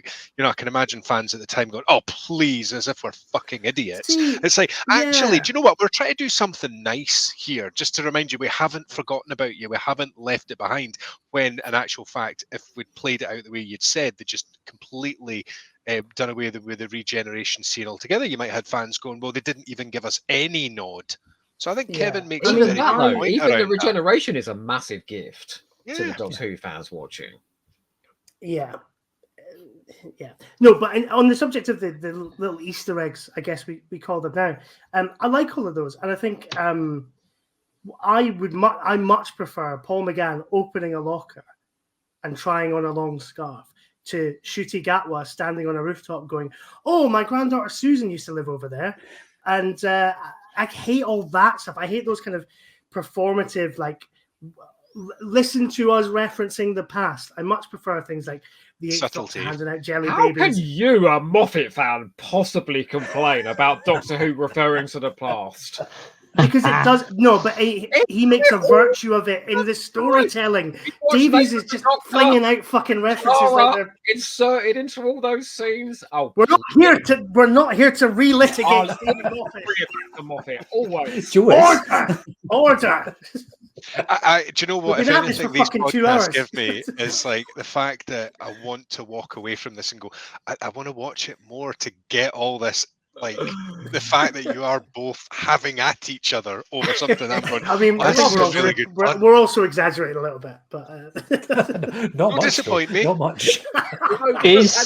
The point you made about the Doctor being likable as well. The 2 times where they said deliberately we're going to make the Doctor a contentious, cantankerous old bugger, and that's Colin Baker's 6th Doctor and Peter Capaldi's, I forget what number he is now, 12th Doctor. It just bombed. The audiences went, no, we want nothing to do with it at all. Like, it really didn't go down very well. So that is absolutely the approach they take here is bang on. There's nothing wrong with being nice, I think, is what we're taking from that. And I propose this as a question for everyone involved this evening, is there a line where references like the scarf and the jelly babies, the sheer amount of them just steps over a line into just phoning? Yeah, big finish. But alienating anyone who isn't in. Yo-yo a reference as well. Sorry. Yes, that was a reference. Okay, okay, sorry. The fact that Lee, when he's writing out the medical papers, just comes up with the name John Smith, that's another reference as well. Okay. So there's all sorts of little. They don't know that at all. So why is that? Well, his character won't know that. I can't believe I'm going to do this, but to help Cam here, it would be John Doe. I think if they wrote it in America in terms of the. Well, he does. He says with the label. The label says John Doe. Yeah, John Doe on the toe. Hang on. A general. Hang on. We're getting into nitpicking territory here, and I know you guys are good at that. Getting into. That's what we've been doing all along. Also, I kind of want to get this over and done with before the elections, but I'm going to do it. I just want to watch the BBC election coverage. No, but the John Doe thing, that's just a general medical term for an unidentified corpse. What Shang Li does is he's pretending to be this guy's friend of the family, and he just chooses the name John Smith because everybody knows John Smith's just a name people make up for themselves when they're. It's just, it doesn't. Doctor Who fans pick up on it, and those are the references I think that work. And I don't just mean in this; I just mean in general, because nowadays, pop culture, all the Star Wars shows, the Star Trek shows, Doctor Who, they're full of references to the past. But it's ones like that which are just like little throwaway things that if you know, you know. If you don't know, it doesn't completely derail the storytelling. That's a good point. Absolutely, and the point, like I mentioned, as one of my examples was the key, the John Pertwee key. I didn't know that to everybody else. Yeah, exactly. So I didn't know when I saw the movie. When I was then researching to for this podcast, that's when I then found out that was a special key and added it in. So you're totally right. See, that within itself. So until Kevin had said that, I didn't know that, and now that I do know that, that's something that because you look back and go, oh, well, they kind of moved the key out of the way, and it's a special key, and it's like there's something quite nice about that. There's something everyone wants to be in on the in joke. That kind of thing. So to pick up on these things afterwards, it's like an extra little reward for watching it, paying attention, and being I think you might be better off, if I'm honest, being in the dark. Oblivious. I'm done with it now, to be honest. It is so refreshing to do this with 2 non-fans, to have that perspective. Oh yeah, definitely. Kevin, we'll sign ourselves up for another 10 episodes. Would you reckon? Yes, please. I'm in. Oh, sorry, I don't organise this, but please do. Before we dry the ink on the contracts, what we'll do, we'll have a little half-time break. We'll have a quick one because we've been going for almost 2 hours now. Half-time? And it'll be half-time. I say we have 2/3 time, yeah? 2/3 time. 2/3 time, yeah. That sounds fair. 3/4? I don't think fake Dave's committing to the cause like real Dave would do here. That's bollocks, mate. Half-time. The trouble is, Flake Dave's in the unfortunate position of absolutely loving the movie that he's prosecuting. So, you spoil the ending. Spoilers. Balls to it all. Right, how about we have a few minutes break? We'll come back. We'll do an all-round of Meganorama. We'll have a few kind of quick points to wrap things up, closing statements, and then everybody can go back to their normal lives and watch the Tories crash and burn in front of our very eyes. How about that? Yay! I'll be ripping apart a cave point when we come back. Okay, we'll definitely do that. That's proper that's stamping very on nice. kittens after that oration there. It'll never happen. Before we go to the break, let's finish on a positive note. Daniel Ronsley says Paul McGann gets to ride a motorbike and Eric Roberts gets deep-throated by a snake. You can't get more 1990s than that. He's got a point. Fucking genius. On that note, let's go to a quick break. We'll be back in a few minutes. We'll carry on the trial, have another round of Meganorama, wrap up the whole thing, and we'll find out if the TV movie is guilty or not guilty of crimes against Doctor Who. We'll see you in a few minutes' time.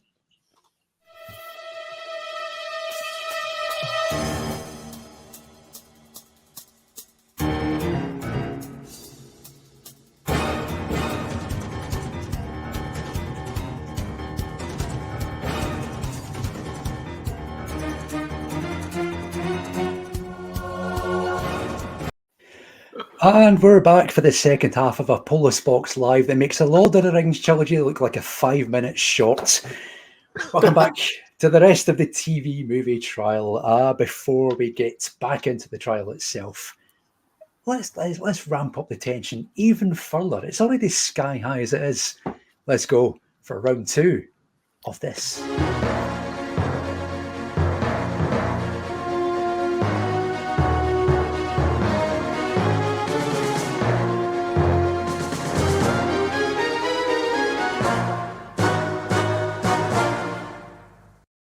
Can I just say something very quickly, Lise? Apologies. The first time you put this on, I didn't realize there were multi-Megans. I didn't realize we lived in a multi-Megan universe.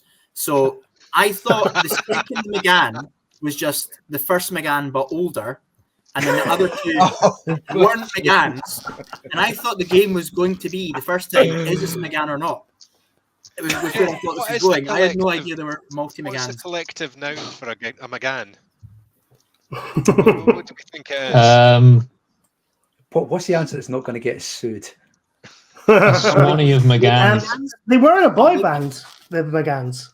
They did have there was a brief boy band phase, wasn't there? Yeah. I think was it just the McGann brothers? That was. I think that was the idea. Trading as. Is that what boy bands do? But yeah. Yeah, it's like plumbers. Sorry. If you've got a blocked pipe, you call them McGanns. But only if you're over 18. Right. Because, well, who doesn't want in a now 2-hour, 10-minute YouTube show to have another game of Meganorama? But that's what we're going to do right now. Mark and Cameron won the first round, so they potentially could win the whole show. This is really more about us than the audience, isn't it? I'm calling it. I think this whole thing is more about us than the audience. We're 2 hours in, really? They're enjoying this every single bit as gone much as quiet. I think the only thing we learned from round 1 was guess high. Yeah. Wow. Let's see how you're going to guess. Let's go to question 2 for Meganorama. Here are the options this time's round. So we're wanting the complete number of credits from these 4 shows the boys have been involved in. So we've got Collision from Paul McGann, Bergerac for Stephen McGann, The Manageress for Mark McGann, and Hollyoaks for Joe McGann. Hollyoaks has been going forever, isn't it? Yeah. Long old stint. Mark and Cameron, you get to go first this round. So what's your guess for this? 78. Yeah, really? There you go, Mark. Because I think don't know. I'd go higher because like Hollyoaks is on it every fucking day. Yeah. So he would only need to be in like a couple of months to like make that quite high up. What about 130? Okay, I'll go with you 130. Although I'm regretting that because I feel like Lee's tricked me. But yeah, okay. When have I ever done that, Mark, apart from tonight? Damn you, Lee. 130 is your final answer, yeah? Yeah. Go on then. Okay, 130. Andy, Kev, and Joe, what do you think? I think we should go wild. Go wild. No, 600. 2,784. 43,697. 9.1 million. Hey, It doesn't mean they liked it. I reckon sort of 600 actually. I believe you're not taking Meganorama with the seriousness that it. Oh, sorry. No, I'm happy No. with Joe. I'm Respect the format, please. 600. Do it. Okay, so we're going for somewhere between 600 and 9.1 million for your guess. Yeah, please. Yeah. We're still going to be wrong, aren't we? Wait, would you like to round it down to a specific figure? Or This time it's going to be like they're not in any of them. Yeah, 12. 0. Yeah. Oh, it's gonna be Take like one zero. QI, isn't it? It's gonna set off the alarm bells because these people don't exist or something like that. Did you see his Last face laugh. then when I said 0? He Mm. looked a little bit anxious. not at all. Not at all. Game face. What do you reckon? Is 0? You're going with 0, are you? No, we're going with 600. We'll go with 600. 600. Okay. 600. it is. Okay. Well, let's find out. It's closest, remember. It's just the closest. Doesn't have to be spot on. Let's find out if Mark and Cameron's relatively sensible guess will trump Andy, Kevin, Joe's wild stab in the dark at 600. The answer is 99. Okay, fair enough. 5 episodes of Collision for Paul, 2 for Bergerac for Stephen, 6 for the Andrews, and 86 Hollyoaks episodes. To be fair, I don't Joe. think I could live through 86 episodes of Hollyoaks. So, well done to Joe there. No. Yeah, Mark did speak about that with quite a lot of knowledge, though, which might let us know that Mark watches quite a lot of Hollyoaks, perhaps. The lady doth. No, I'm more of an EastEnders man myself, but I know it's a soap opera, and I know soap operas do a fuck ton of episodes every week. Yeah. How do they make so many? How can there be so many occasions where the neighbour sleeps with the other neighbour? Like, that can't happen that often. They just need to It's set up probably a camera someone that on had my Jeff street. Roll You know? as a serial killer with like an electrified chessboard or something like that. Pardon Yeah, me? 35 Doctors. Yeah. What? Yeah. No, it's an actual It's a pretty wild show, I believe. When I was 13 years old, and I'm 44 now. That's how long it's been going on for. Wow. I'm sure Was there's some. Sorry, Cam. I was just thinking, was it Emmerdale that decided to do a storyline about a plane crash and thus maybe? Yeah, that was Emmerdale. All the dead sheep everywhere. Well, I mean, even that Yeah. was learning from the best, where it's like Dallas decided they'd fucked everything up and says, right, we'll just make them wake up on the fucking shower floor and it was all a dream. I mean, if ever there was an out, that was it. You're I mean, watching the Soap Box. Crashed like a Hey! Oh no! Which one crashed the helicopter into the street? Was that Brookside? The tram Do you remember crash. a helicopter crashed into the street. Do you know what? Here you go, Lee. It's for, like, I don't know, like a Halloween special or for like, Red Nose Day. We'll prosecute and defend a random soap episode arbitrarily. You're on. Terrible. Have you done Dimensions in Time? I really You have like done something Dimensions in really Time, like fucking River We have done Dimensions in Time. All Although right, now yeah. we are doing our diaries, this really has become about us, hasn't it? Let's make it less about us by announcing that Mark and Cameron have won by 2-0. But Oh, I thought you meant they won the night. Oh, they've won Meganorama. After what Kev said earlier, no way. Nah, Diddy Cup. That's personally, having won Meganorama, I am spent and satisfied. Well, let's hope That's still to be determined, Cameron. All right. Let's hope you've not shot your bolts so much so far. Let's play the last round of Meganorama just for fun, because it's there anyway. So let's just do it. Oh, it was the best of 3. That was free. If it finished in a draw, this would be the decider. But Oh, right, okay. There we go. This is what would have been round 3. So we have Doctor Who for Paul McGann, Emmerdale for Stephen McGann, the upper hand. Grand, and the upper hand for Oh Mark God, and how many Joe. seasons did the upper hand run for? There was at least 5 or 6 seasons of that. Right, and That's at least 30. Andy, you decide this one for us. Well, I mean, up until 48 hours ago, number 1 didn't even feature on my radar, but I can confidently say 2, 3, and 4. I couldn't give 2 flying fucks in a hard wind. So, like, just pick a number. Well, you do it. It's your number to pick. Yeah, you do it. What did I say? What did I say before? I said 217. Don't know why that's in my head, but let's just go with that. 217 it is, selected by Andy, Mark, and Cameron. What do you reckon for this one? I'll defer to Cameron on this one.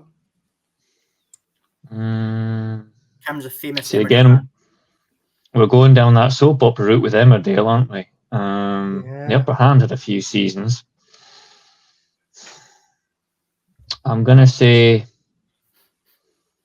328. 328. Okay, 217 for Andy, Kevin, Joe. Mark and Cameron, 328. Let's find out the answer. It was 338. A clean sweep. Oh, nice. That's an inordinate amount of Emmerdale. Three episodes of Doctor Who Paul McGann's been in, so that's the TV movie, of course. Night of the Doctor and Power of the Doctor. He had Speaking Nose and Nose. 222 episodes of Emmerdale for Stephen, 18 for the Grand for Mark, and 95 episodes of The Upper Hand for Joe McGann. So there we go. Oh, now I understand why you instigated the cameo thing at the start. I see. Yeah. Because obviously drawings and clips don't count. Yeah, I didn't want pointless arguments on the Polis Box. Can you imagine such a thing? Especially ones that drag on for 2 hours and 17 minutes. 17 minutes, yeah. On that note, that was...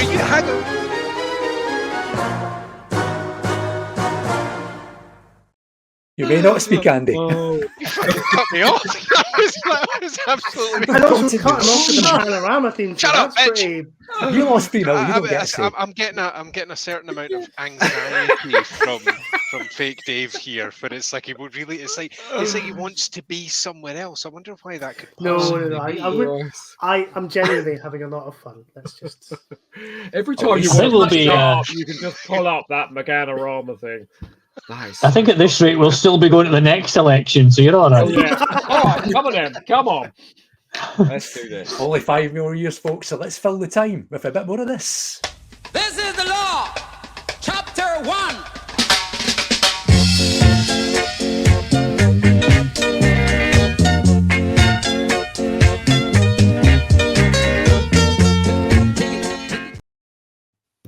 Our second batch of viewer evidence tonight begins with Jeremy, who says, I watched it on DVD as a kid. I wanted to get it because the movie sounded very exciting. I would rewatch it religiously, and each time it ended, I hoped I could watch more adventures with the Eighth Doctor. It is, of course, quite flawed in retrospect, but then I can look past them. So there you have it. That's what Jeremy says. Okay.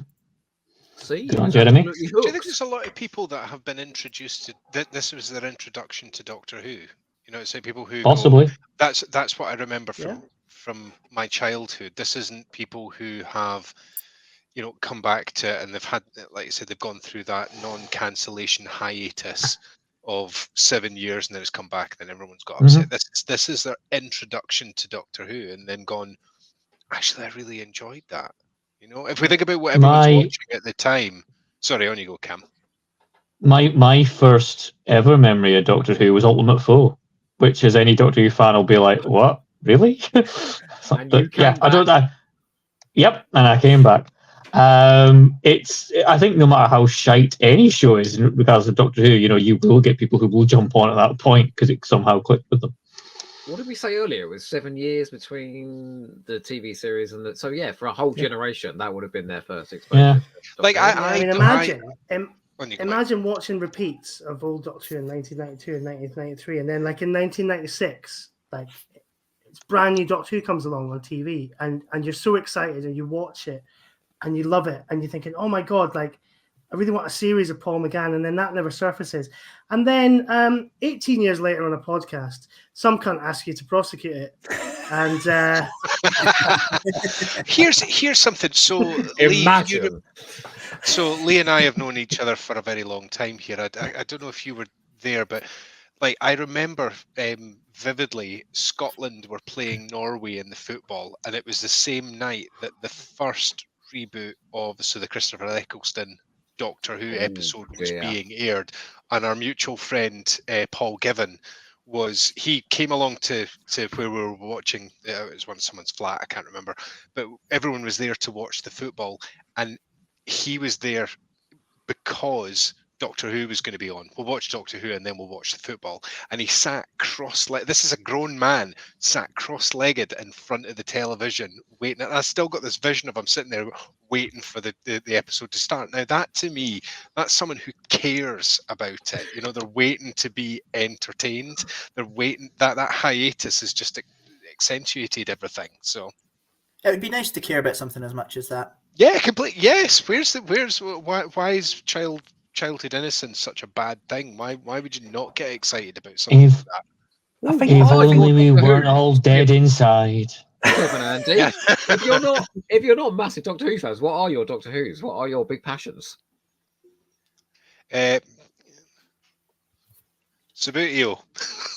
The only thing that could possibly be sadder than Doctor Who is flicking the table. So I'd imagine quite a close run between the two. So yeah, they even got me a plug on the last show because I backed my you're toys translate on as well. You know, You're right about Paul though, because I imagine the four of us, me, Joe, Mark, and Cam, probably had the same sort of feelings when the show came back. Because I can remember, I can't remember where we went, but I got a lift with my dad somewhere on the night it was being shown. And it was getting closer and closer to 7 o'clock. And my dad was driving so slowly, it was getting to 7:15. And as a 24-year-old man, I was getting irrationally annoyed that I wasn't going to go back in time to see the episode go out live because we didn't have iPlayer, didn't have BBC Three repeats, whatever. So I think we probably share the same sort of kind of experience. Okay, so I'm going to go slightly off topic here, but this is kind of rounds it over to something that we literally just put into our separate, let's not do the spoilers, WhatsApp group around Kevin's point, which is, I think sometimes when you love something as much as this, you tend to lose sight of what's the thing that you are watching this for, and it's because you want to be entertained, and it's these little anecdotal stories that go along with it that make it something else. So like I remember it must have been the late 90s, so it was when I think it was season 6 or season 7 of Red Dwarf was on, and it was the last episode. You guys will probably know. I think it was season 7. It's like when Rimmer had the bazookoid and he destroyed Series 6, out of Series time. 6 out of time. Thank you very much. So it was that, and I remember like it was on at 9 o'clock. Couldn't wait for it, and we had a power cut, and the anxiety of not being able to watch the last episode of Red Dwarf was big. And it's like, that's the thing, I think sometimes when we dissect these kind of programs like this, we lose sight of what's the so what here? Why are you watching it? It's that that we really should be focusing on. It's like the teenage boy that was fucking apoplectic at the fact that the entire street was fucking no power and that you couldn't watch Red Dwarf. So that's the important thing. Yeah, so I'd like to make a motion to prosecute all of us for claims against Doctor Who, just based on guilty. So does it mean we punt the Polis Box into the wilderness and we can just go back to having normal? We're all in jail now. These days you say like Doctor Who, they throw you in jail and throw away the key. One person who certainly likes Doctor Who is Joe Lawall, and Joe says, okay, I just watched the movie again just to be sure. Paul McGann is great. His wig is not. However, ultimately, this isn't very good. If I'd seen this back in 1996, I don't think it would have gotten me into the show like the 11th Hour did. Oh, a reluctant vote of guilty. Joe, look, mind you, look, he's an American though. Hello. Yeah, explains it all. You know when he said, I've just watched the TV movie, I thought, how has he done that? But we've been going for 2.5 hours, so of course he's had time.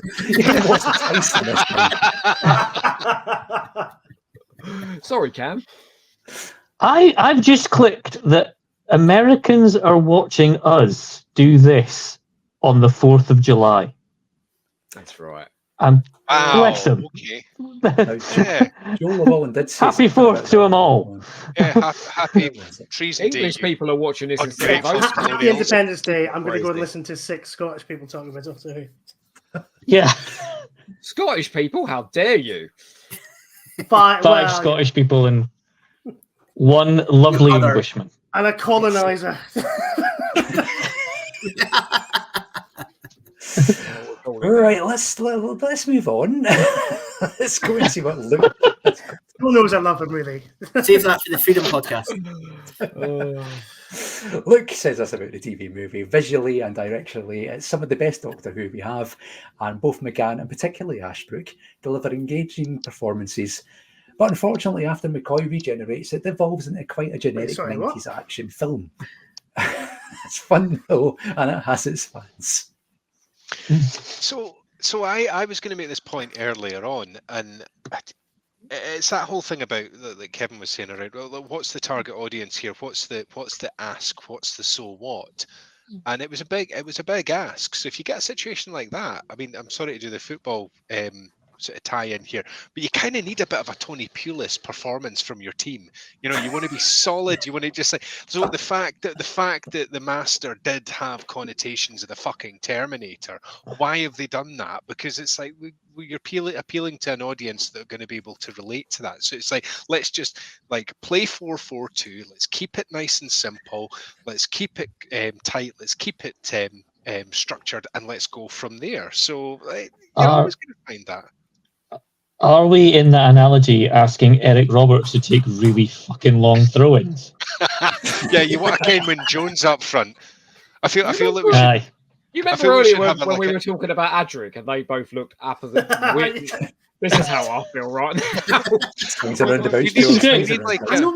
I know what the 4-4-2 formation is. I'm up to that. It's the more specific. I can't believe it. I lost the audience like that, and I was going to reel out the Neil Warnock. You know, it's like, how are we going to motivate them? You're going to fucking die to get 3 points. Let's not go there. Still got a Warnock.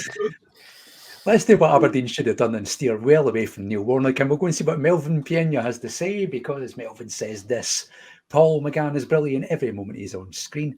In that time, he is everything that is best about Doctor Who and makes the most of every opportunity from shrouds to shrews. Joyful and charismatic, he set a gold standard for Mayfly Doctors from John Hurt to Joe Martin. And that's why he's Gilton. Do you know what? Actually, to be fair, it's like I was, like I said, on rewatching it, having not seen it since I was a teenager, I was like pleasantly surprised at how good he was, and I was expecting it to be that sort of, you made overtures to James Bond earlier on. There's a reason why he was only there for one iteration, and it wasn't that at all. It was glorious. It was really good. So I was pleasantly surprised from that perspective. Yeah, I'd only ever seen Paul McGann in With Neil and I, where obviously Richard E. Grant just steals it because he's magnificent, and Paul McGann's kind of a bit of a bit part player in that, unfortunately. I'd only ever seen him in that, so seeing him in this, something completely different, obviously. He seems great. I now want to watch more Paul McGann. It's something to be said, you know, that where are we now from the TV movie? 2-3 decades later, and people are still lapping up Paul McGann audios, not even television. And just today, they put on sale tickets for Paul McGann to play the Doctor on stage in London, and that's sold out in a couple of hours. People are still desperate for more Paul McGann. Did you get 6 tickets, Joe? I did, in fact. I feel like I want to be part of this journey. I've only got 2.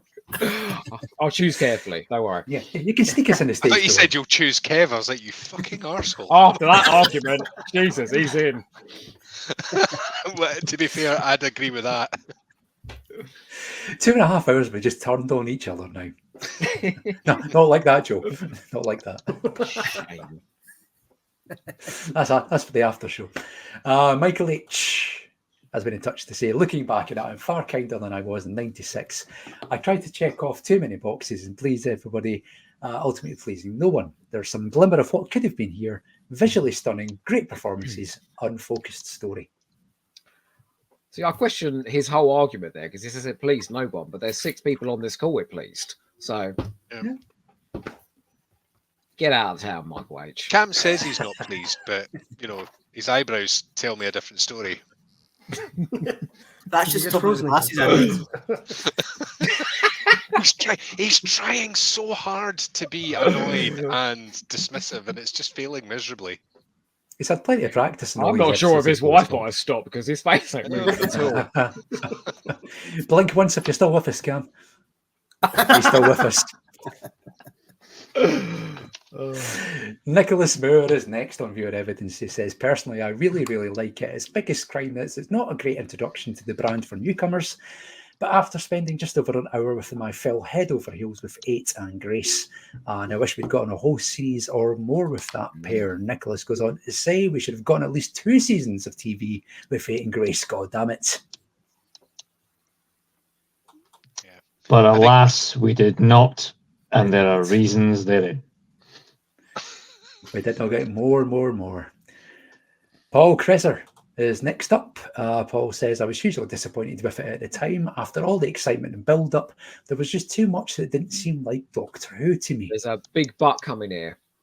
But we cannot lie. I enjoy it more now, though ironically due to it being just like every other US TV programme in the 90s, it now looks more dated than anything from the classic series. Oh, please. Spare me. This looks more dated than anything in the classic series. Is he mad? I challenge the naysayers here, right? It's like the passage of time that happened. So 7 years, it's like there was literally nothing they could have made that would have made everyone happy. I argue that it would have been a complete impossibility. It's like the amount of time that passed, you're going to have built yourself up to such an extent that it's just not going to be possible. So everyone's going to have, and it's funny, it's like all the comments that you're reading out are have the same sort of residual sort of energy about them, which is, oh, it was shit at the time and I didn't like it, but actually I've kind of warmed to it. You know, all of them have had that. It's had that theme all the way through for the same reason. It's like everyone's going, I'm a fan, I can't wait, and then they got themselves. It's that sort of movie that bewitches everybody over time. And like I said, it did try to please everybody. I think ultimately it has pleased everybody. It just took some people a long time. Yeah, it's like the first time. It's like the first time you have sex. You build it up and you build it up and build it up, and ultimately it's uncomfortable and terrible. And then you look back and you go, "Man, maybe it wasn't so bad." When you've it was bad, mate. Oh, okay. Once you compare it to all subsequent sex, fucking hell, mate, that was a tough sell. Yeah, I'm not. I was going to say I'm not going to follow that. Yeah.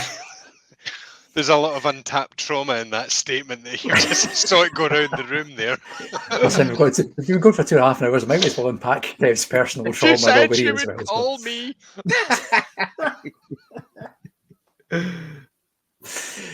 Before Kev sheds some tears, let's go to see what Quinton Reviews has got to say. He says, sometimes what's more important with Doctor Who isn't the story, but the vibes. Yes. I think the TV movie establishes the potential for a fantastic era, showing the 90s could have treated the franchise very well.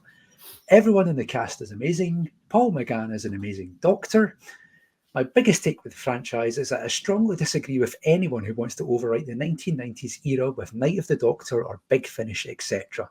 The TV movie is a fantastic take on the show, with some aspects I wish the modern era had. Embracing the gothic Victorian nature of the Doctor and the horrifying concept of what regeneration actually does to a body, you'd never see it today because the brand is much too sensitive to subversion. He rounds it off by saying, in many ways, the TV movie has the best individual takes on the franchise and lore, and even if it doesn't come together into the most cohesive plot, I love it. And whenever I open a Doctor Who calendar and see this, I shed a tear. Yeah, I think he's spot on with that point about regeneration as well, where when you see it, it's quite scary, that scene. There's a genuine uncomfortableness when you see him regenerating. And that's why, again, we talked about it. So I think that's important that was in the movie to introduce that to people and to see it happening. Sorry to keep pointing out the flaws in people's arguments, but he did bitch about Night of the Doctor then, and then said when he opens up a picture of Paul McGann in Night of the Doctor, it makes his heart flutter. Well, he bitched about people overwriting the TV movie with Night of the Doctor, and I don't understand that, because the Paul McGann you get in like the Doctor and the Paul McGann you get in most Big Finish. Obviously, they kind of darkened him a bit for recently, the most part, though. But for the most part, it's the guy you get in the TV movie, and so I'm not sure what that refers. But what he said about the vibes, I think that's spot on. The feel of the movie, yeah. I mean, he's got a good point there. Right, next up is the man we referenced earlier, and the man who's going to be in this series of the Polis Box, talking about the pilot. It's the one and only Mr. Richie Morgan, who says, I went on a real journey with this as a kid. I loved it because it introduced me to so much of Doctor Who's lore. It was nice and flashy and expensive. Then I got older and thought it was stupid and rubbish. Richie goes on to say, now I'm less uptight. It's not the end of Doctor Who. I have a real love of the Amblin take on it. Eric Roberts is so much fun. It's just a fun sidestep version, but I'm glad we didn't get a series. Also, the fact it's as faithful as it is a fucking miracle.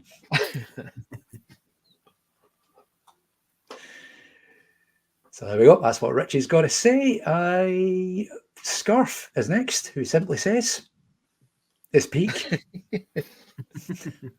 Wow. Why is he falling asleep? I don't know. Peak nap? I don't know. Bloody young people and their memes. Next up is the man who's the beacon of positivity in Doctor Who fandom. It's the one and only Mr. Cy Hart, who says this about the TV movie.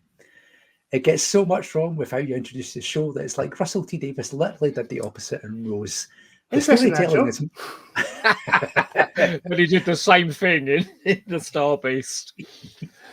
The storytelling is muddled with a cheesy ending, but despite that, it's very entertaining, very well cast, and it still looks amazing. McGann and Ashbrook are awesome. The theme crashing in at the start sounds triumphant. Starting with the middle eight is inspired. Don't quite know how they made it sound so upbeat. Kev, you've got an ally there. Do you know what I think, right? I think there's a lot of people who want to bash it.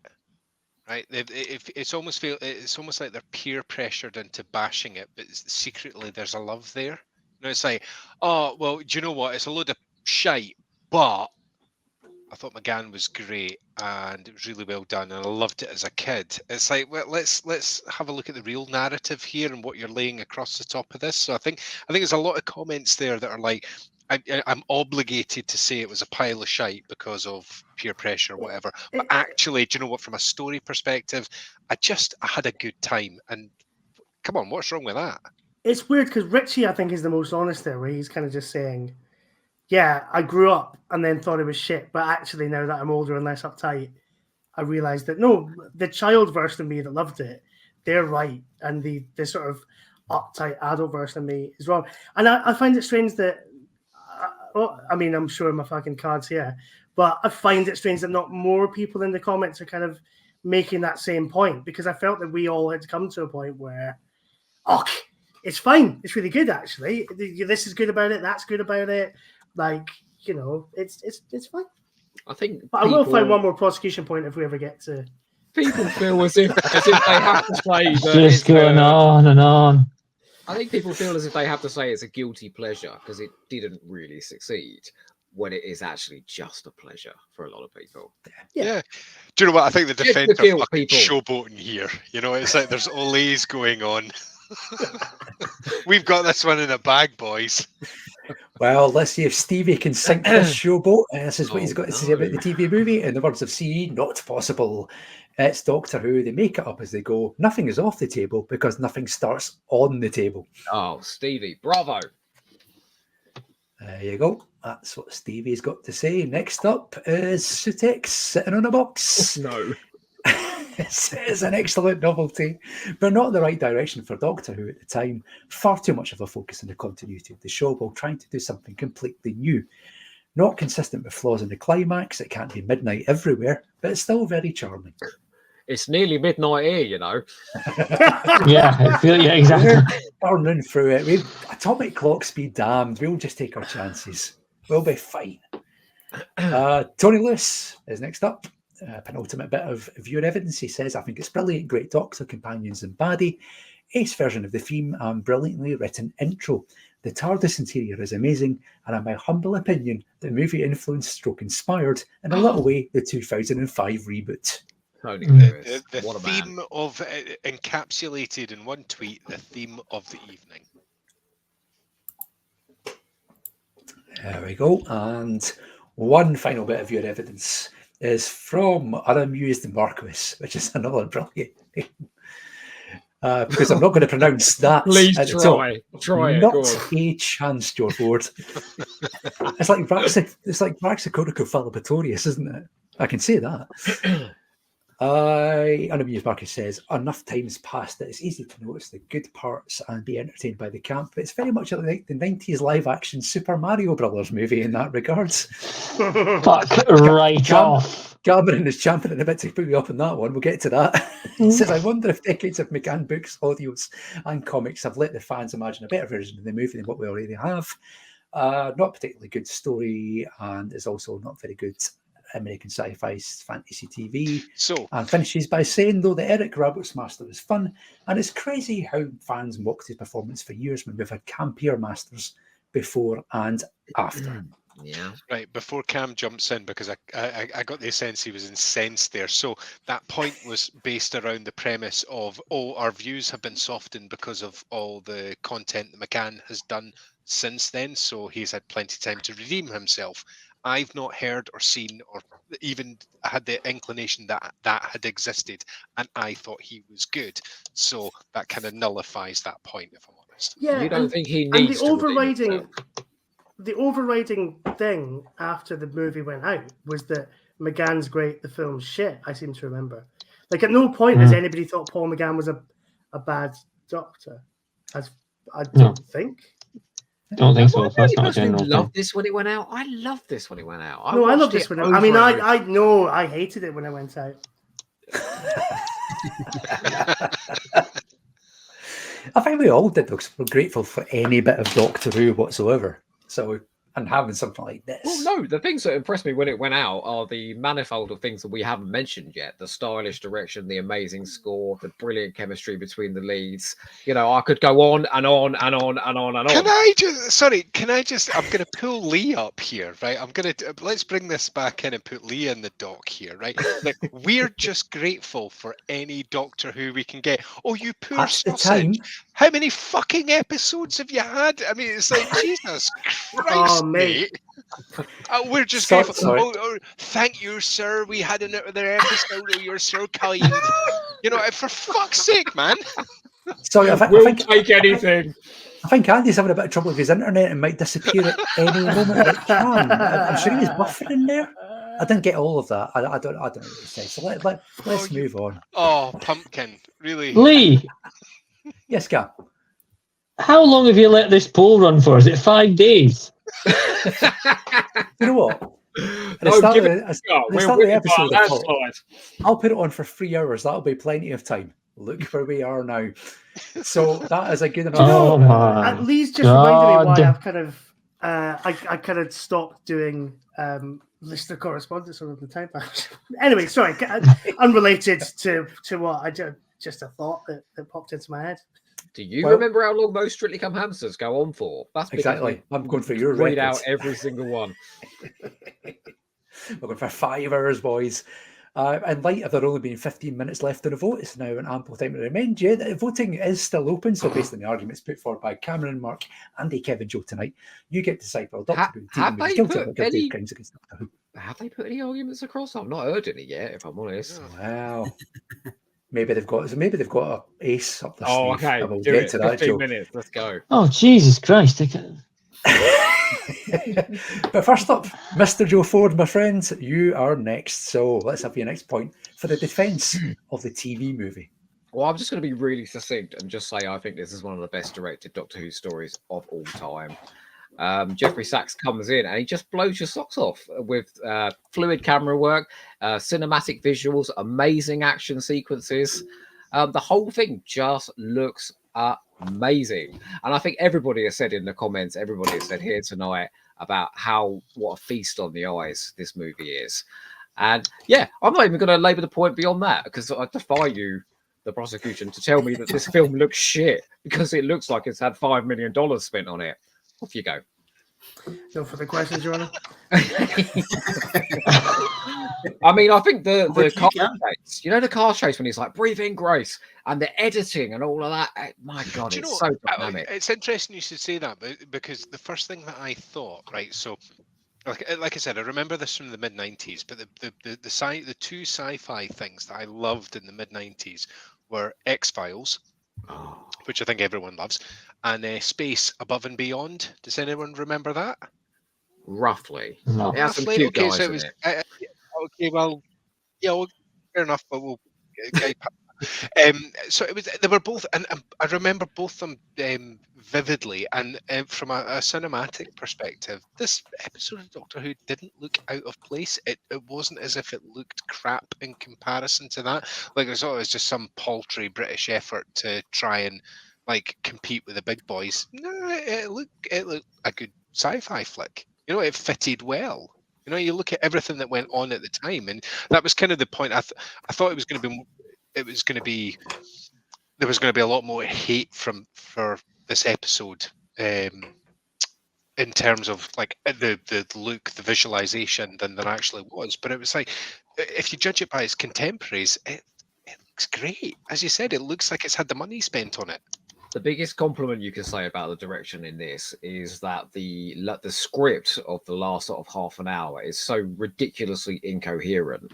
I'm not entirely sure what the threat is, and I have no clue how they get out of it. They just spout a load of technobabble and it's the end.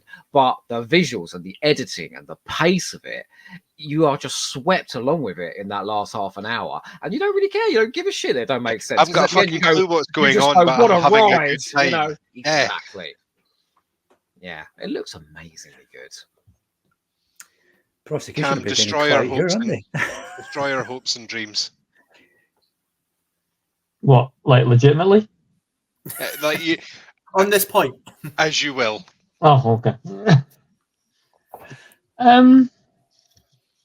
It would go back to the point that I think, yeah, it might look good and it's had the money spent on it, but effectively it was spouted up a wall for no reason because it didn't do anything afterwards. Again, we're going back to this point of you can say, oh, it's the greatest thing. It looks really great in the direction. It looks fantastic. The soundtrack's fantastic. Oh, Paul McGann's performance is great. It amounted to jack shit in the long run. In the immediate aftermath, it was fucking nothing. Well, which one? The long run or the immediate aftermath? Which one do you mean? We'll go with a little bit of both. I'm tired, man. I'm tired. Right, okay, so I'm so tired. Got blood in our nostrils now. We've So it already goes back proven to as well that that in the long run, that a lot of people have actually come to absolutely adore this. So in the long run, that's what it achieved. A lot of pleasure for a lot of people for the last 30 years. I think that is the case for the prosecution has been based entirely around this guilty by association narrative. So it's like it is guilty because of what the fan base did following that. It is guilty because what came afterwards didn't amount to anything. I think we're completely missing the point here because we're judging it based on what it is. No, what did you say? Are we going to get into the Are we going to get into the name calling territory now? He's tired and emotional. Horseshit. Your fucking face is horseshit. He's one more argument away from just going, I don't give a shit, not guilty. Let's stop this now. Yeah, it's like, I wanna go to bed.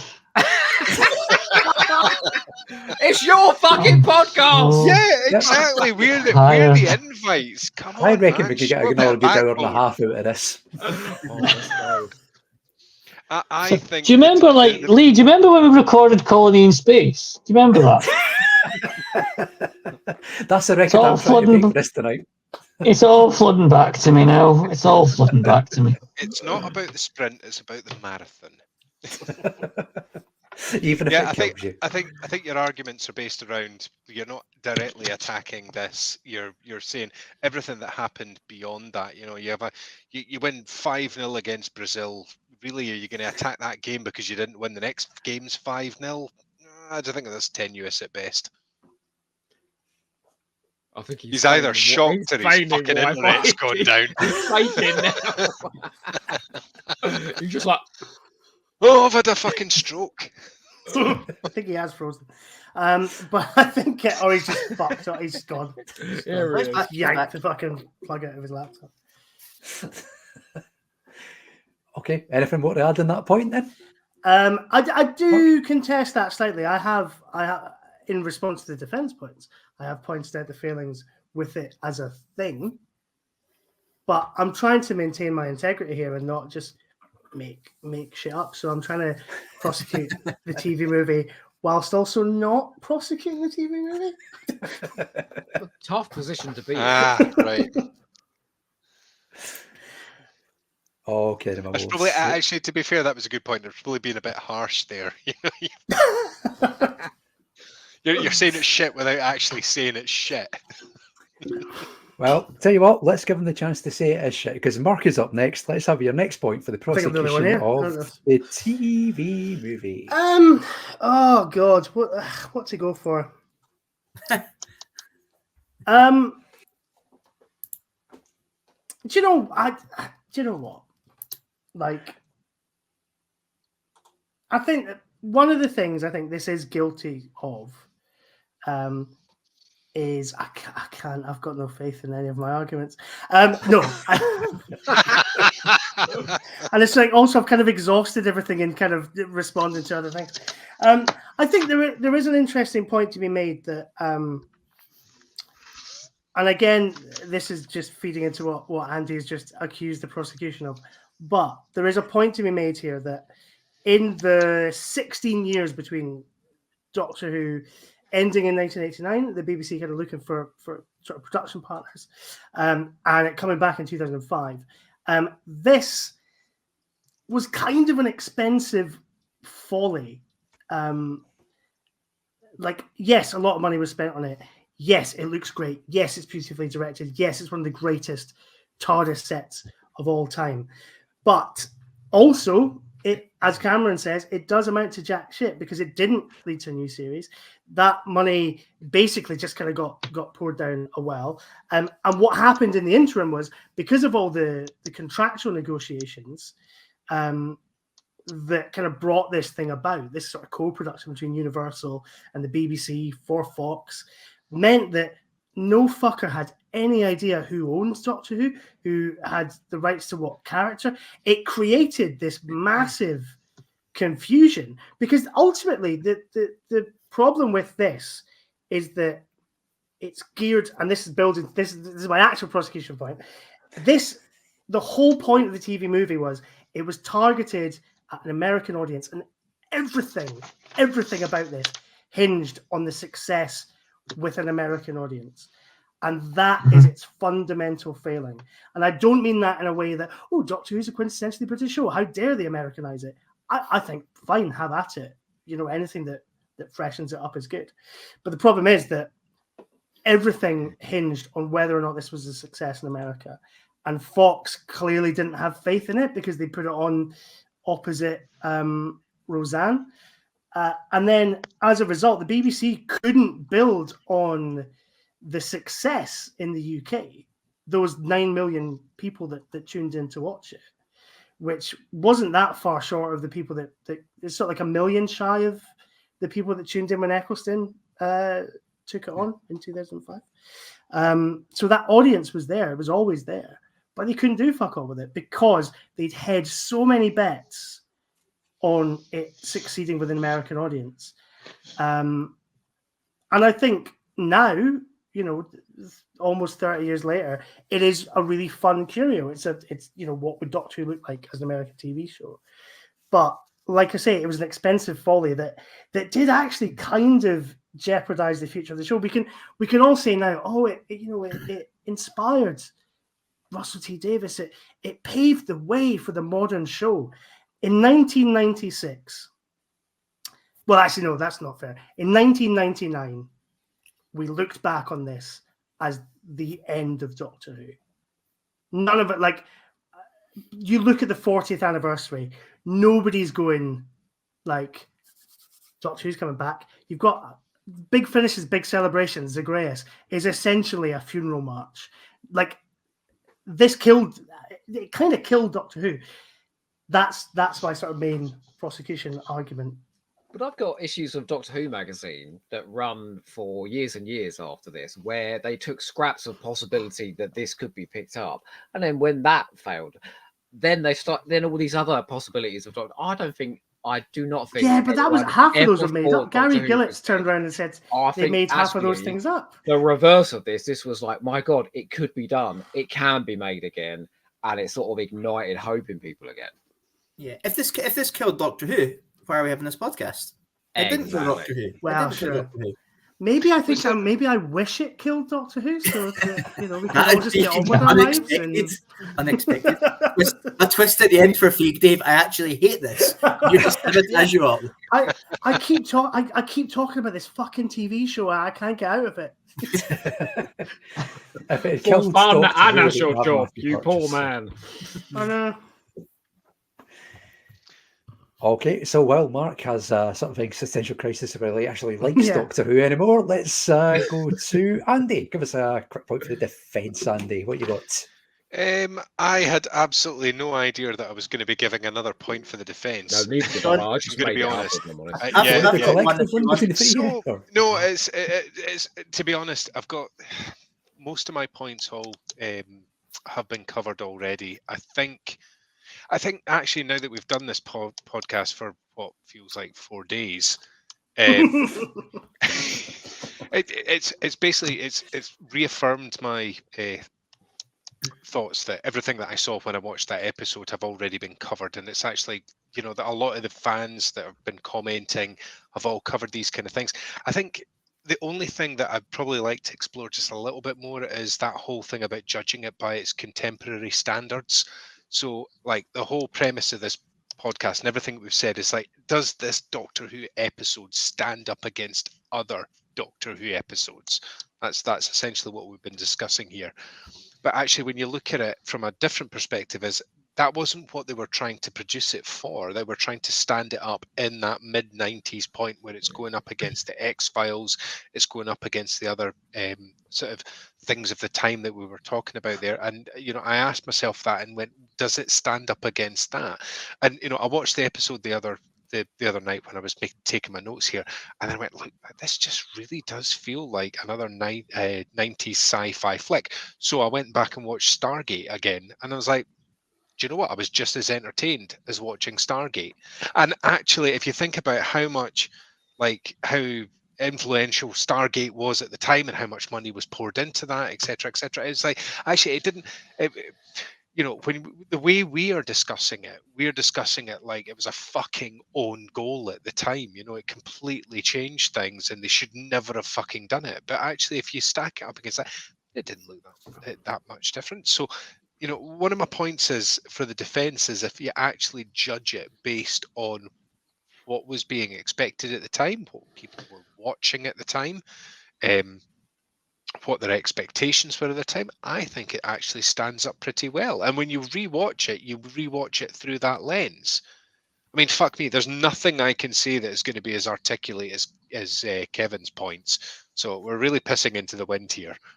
But to answer your original question, where you said, does this stack up to other Doctor Who's? I think visually, musically, and like when you talk about the chemistry between the leads, it shits over most other Doctor Who. Yeah, but my point after. Yeah, but my point is going back to that fan base around change is bad, change is scary. This is different. It's scary. Therefore, I'm going to go. I don't like it. Right? If you take Doctor Who is built on change. It's changed. Yeah. If you take that out of it and you look at it through Kevin and myself's eyes, you look at something and go, actually, how are we viewing this? We are viewing this as a sci-fi flick against other sci-fi flicks. I think it holds its own. You know what I mean? It holds its own. It stacks up well. Some of the stuff where you're talking about the pacing, and then it's all the plot line. There was continuity issues, and then it went off. But then there was a fucking motorbike, and it was jumping over, and they took a policeman's gun, and blah blah blah. That was exciting. Enjoyed that. I enjoyed the bit. I had a wee chuckle at myself when the policeman went into the fucking TARDIS on his motorbike, and we all knew what was going to happen. He was going to come back out freaking out. I enjoyed that. That was good fun. Yeah, it was good fun. It was fast paced. I think the ultimate question is, did you have a good time with it? Yes, exactly. I've had a bottle of wine and a big glass of whiskey, so if any of that made any sense, I'd be very impressed. So yeah, we'll end it there. I carried it off now. Yeah, I'll jump in with my last point because it's very similar to what you've just said, Andy, and you've just agreed, Joe, which was about it just being fun. So I've literally written down here like chaotic fun. So this next point will be way worse than my last one, far less articulate. It like lurched from genre to genre without giving a shit. It was just an adventure. You had like when the master takes over the paramedic in the bed, that's like horror, that's scary. Then we talked about earlier when the morgue assistant is watching Frankenstein while Paul McGann's arriving, that's just ironic comedy. Then when the doctor's in the creepy band room doing the fake Dave, who am I? That's like a Shakespearean tragedy. The gunfight in the alley and in the ambulance chase, it's an action movie. It just goes on and on. You never know what's going to happen. It's like if someone had said, now ChatGPT, write me a sci-fi episode, and it's just gone, I'm going to grab all the things from the things that are like iconic and cram them all in together. It's like even the bit where the fucking master turns up in the hospital, you knew that was a fucking reference to Terminator. Yeah, I mean, he stopped short of going, I'll be back. You know, it was like, even behind the glass. Yeah, Andy, that's what Doctor Who's been doing for its entire life, is grabbing all those sources. The fact that this movie does, as Kev so eloquently said there, just all of those sources all in one movie, and it does all of them so well as well. Yeah, it's got I talked in my last point like about the Easter eggs and the nods for the Doctor Who fans, but there's so many in the movie just to movies and TV shows that were going on at the time as well. There's like the font at the start and the titles I thought looked a lot like Star Trek Next Generation, to be quite honest. I think there's a bit of a connection there. The teacup vibrating, that's Jurassic Park. Squeeze, the X-Files episode is in there. There were like 15 or 16 things, and it was great because you saw the bit when they were on the motorcycle chase, they went between the two lorries, and I went, oh, that's Planes, Trains, and Automobiles. It's like there's so many little things in it. There's Quantum Leap. It's like it's just fantastic. And then you mentioned there, Andy, so if you think about the Master when he's the liquid form, that's T1000. Then he's clearly T800 in the leather jacket, the sunglasses. Terminator's in there. It's just full of fun, shiny things to look at. You just want to. And how can you do it? It's like, if you ever so I mentioned it earlier on with Stranger Things. Now I love Stranger Things for exactly the reasons that we're talking about this just now. Where it's the little nods, where it's like they're walking through the tunnel and they've got the thing and they're looking for the monster, and the guy says "Stay frosty," and that's a nod to Aliens. You know, it's like you're looking out for those little things. As a sci-fi fan, you're titillated by the fact that they're going to throw a little Easter egg. Then someone had said earlier on, if you know, you know. Everyone loves a little bit of being on the inside joke. You know. So yeah, there was loads of that. The only thing is, I don't think from scene to scene, I don't think there's any two scenes that are in the same movie. At one point, you're in an ER episode, and then later on, in the park, you're in a romance movie. I mean, but it's all so deliriously fun. The entire first half is essentially an episode of ER. It's a medical drama. How many episodes of ER have you watched with morphic snakes going down people's necks? I'm just thinking, like, it's not too hard. It's a double exposure. We can't possibly make this. We can't possibly put this out. Oh, it's a double exposure. You obviously made a mistake. Oh, yes, we can't have this. We'll burn this in the bin. Damn, that's a bit right from space. He's got you there. Got you there. No point does the director of the hospital turn up in Spirit in Space and start hiding evidence because it's going to affect how much money they get. I thought, and that's the difference between the UK and US healthcare systems. Yes, exactly. There's an element of this that there's like a kind of haunting of some studio exec standing about the place, going, yeah, he might have to, be a time traveler, but I think we need a romantic interest, and that's shoehorned in there completely. But it didn't feel shoehorned. It fucking does. It really didn't. It's not because she is a co-lead. She's not a love interest. Like Andy said. But I mean, like, she is a character in her from own the right. point is, imagine her as a character, right? She's an intelligent woman who obviously has a high-profile job or a high-earning job that's difficult to do, and very pressurized. She ends up quitting that on a whim, and then she breaks up with her boyfriend seemingly in one evening because she was on call and has to leave him at the opera. And then it's like she seems to be completely unfulfilled unless she has another romance in her life almost straight away. I think it'd been a bit unfair. She doesn't quit on him. She quits because the director of medicine is trying to cover up a failed surgery. She doesn't quit on a whim. She quits because she's a highly principled. It's a very rash decision, it would seem. I mean, it's at the time, but she's standing up for her morals. And she's suddenly got a big. And then she's presented with Paul McGann, so I can completely understand why then she goes down the route she does. Yeah, Paul McGann, who comes across as a bit of a nutter, at one point, and she's trying to lock him at the house. He does. No, I just find yeah, he does kind of convince her by walking through the patio door. I mean, I'd probably go, "Oh, you might be telling the truth a bit here." By trying to melt through glass. But it was smiling when he did it. As we all know, all the best catches as far as men folk go are able to walk through glass to get to their women. The only thing you really need to know about Grace is that she runs through the hospital in slow motion in an opera gown. That makes her the coolest character in Doctor Who ever. Full stop. Full stop. That's it. Yeah. I'm hoping it's full stop. Like, please again. We're almost there.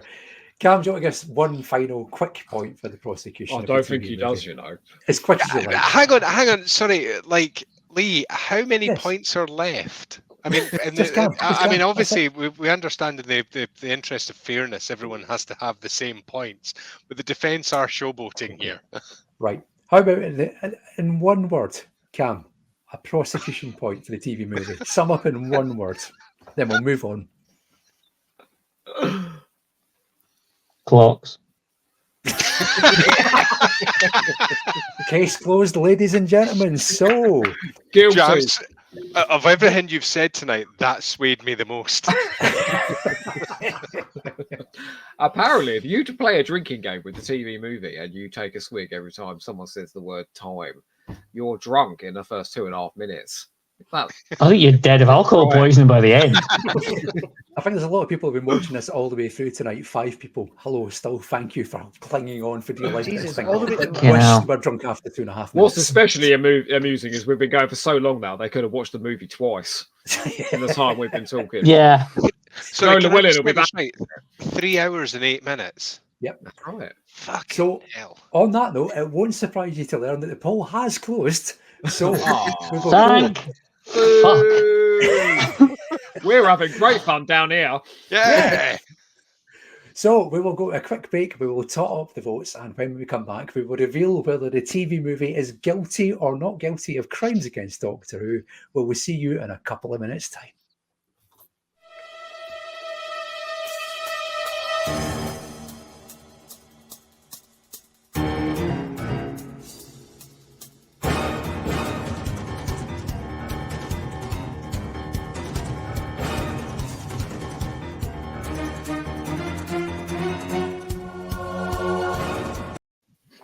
And we're back. It is time to, at last, after 3 hours and 12 minutes, reveal how you, the viewers, have voted. Is the TV movie guilty or not guilty of crimes against Doctor Who? Here is how you voted.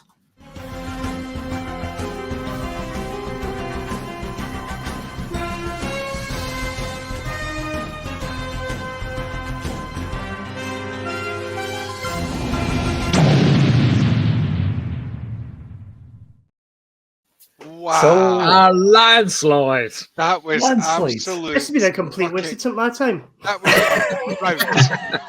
Not just yours. My voice is in the post. The TV movie has been found not guilty by 86% to 14%, which means it earns its place in our unofficial canon of Doctor Who. It lives to fight another day. Can I just for the second time? Yes, so you were just about to put it on screen. Stick it on screen because I had a point to make out this.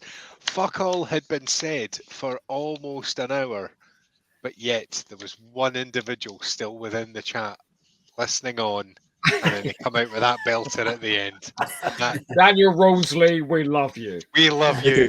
We did this for you. This is for you. Yeah, this is your victory, Daniel. This is your victory. This is for you and the two other people still watching, those two hardy souls who have battled on to the end, like Captain Who Todd are and you? Who's held on Garden. this long? Name I think yourself. one of them was me because I accidentally left YouTube on in the background. Well, that tells the whole story. We know there's at least one other loser out there, but we don't know Yeah. who he is. Some poor misguided soul has sat through all of this. God bless you, whoever you are. We love you. So there you go. TV movie, Not Guilty of Crimes Against Doctor Who. Before we announce what we're going to be doing next, I'd just like to say thank you to everybody for joining us tonight. Andy, Kev, Joe and Mark. Fake Dave, do you want to give us a plug for a podcast you're definitely not involved with?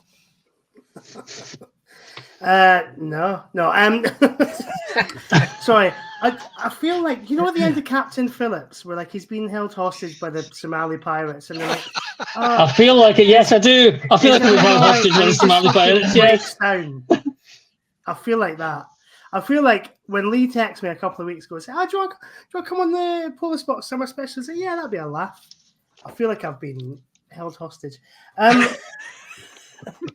But if you want to hear me in a prison of my own making, then listen to On the Time Lash. That's hang on. Is On the Time Lash your creation? Yeah. Well, it's co-created with my friend. Okay, Ben. right. Okay, so I'm sure I've said this, Lee, before. I love the name of that. I love On the Time Lash. Oh, thank you. I do like that. It's very creative. None of this Polis Box nonsense. Do you know what the Time Lash is, though? I haven't got a clue. But it I like works the 'cause name. it's on the lash, isn't it? Can I be on it? Yes, please. Yes. Andy in the Time and I Lash. book us in.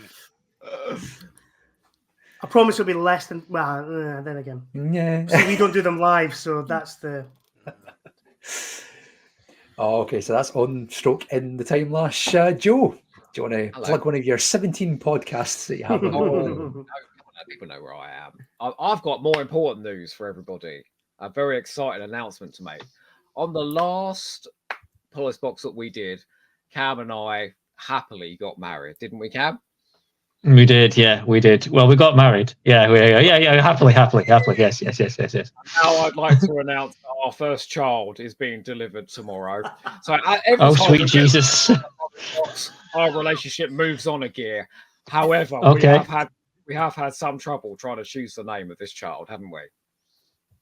Yeah, we've been plenty looking at it through books and characters of things and everything, and we've firmly rejected Adric, though, haven't we? But do you remember, Cam? Last night, inspiration struck, didn't it?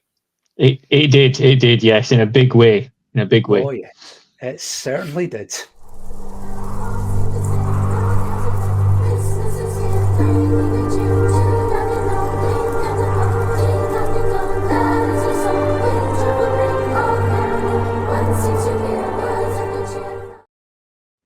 I've no idea how they got the name. Oh my God, that was such a makeshift picture. I'm so sorry. The joke landed. Well, not with these five, but people watching it would have landed. The one person watching angry. was laughing. Yeah. Oh, okay. Well, you can find Joe at Hamster About Penknife. The Hamsterverse is out there, isn't it, Joe? There's loads There's of stuff. 800 episodes of the bloody thing. Yeah. Take your time with it. Andy, your turn. Do you want to plug anything that you've got on the go, mate? No more so than I normally do. If you ever are talking in this genre of white middle-aged men who have hobbies and just like cry for the nostalgia of youth, in my case it's Subutio, in which case have a look on Twitter for Paint It Maroon at Subutio_paints. You'll find me. That's my particular cry for being younger. It's basically it's like a fucking existential crisis for all of us. You know, it's like that's mine. I am an enabler for yours. So yes. An existential crisis. That's not the Polis Box for the rest of us. Yeah. That's every single Doctor Who podcast going, let's be honest. That is. Kev, how about you? I have nothing. There's nothing in my life other than appearing on this podcast every 6 months. We keep you going. On that cheerful honest notes, Bruce Henderson has been in touch. If the message will come up on screen, there we go. Well done, guys. Great watch tonight. He's the other person that we didn't know boys. who he was. Bruce is one of our Subbuteo guys. The fact that he's made it to the end. Does everyone still have a glass? Raise it to Bruce. Yeah. Come on. Absolutely. There we go. Cheers, Bruce. Salute your person. God love you, Bruce. God love you. And Daniel Rawnsley. Thank you, Daniel. And Daniel, yep. And one final message from Daniel. She was pointing at the sign. Someone got the joke, Steve. Bless him. So there we go. At long last, that is the end of the Polis Box Summer Special 2024. The TV movie has been found not guilty of crimes against Doctor Who. When we next see you, a fortnight tonight, we will begin the trial of Series 10 in earnest for Series 4 of the Polis Box. Yes. We will be putting the return of Dr. Mysterio on trial in the company of our special guest, Luke Malloy. So that's 2 weeks tonight at the normal time of 8 p.m. Is he defending or prosecuting Luke Malloy? I think he's defending. Oh, of course he's wanking off Moffat. Of course he is. I can't wait. We are going to have Dylan Reese on the show, but he's going off to hang out with his pals, Dr. Dre and Snoop Dogg at some fancy London thing. Kev and I have to murder to get back on this shambles. That's what I want to know. I want to be part of this mayhem. The door is open anytime. There we go. So there we go. Then that's it for tonight. Thank you very much for making it through 3 hours and 20 minutes of this stuff. We'll be back to our normal time next episode, where you're not going to be drawing your old age pension at the end. In the meantime, thanks very much for watching. This has been the Polis Box Summer Special. We'll see you in a fortnight for the start of Series 10. Until then, good night, everybody. Night. Good night. Thank you very much. Cheers. Bye-bye.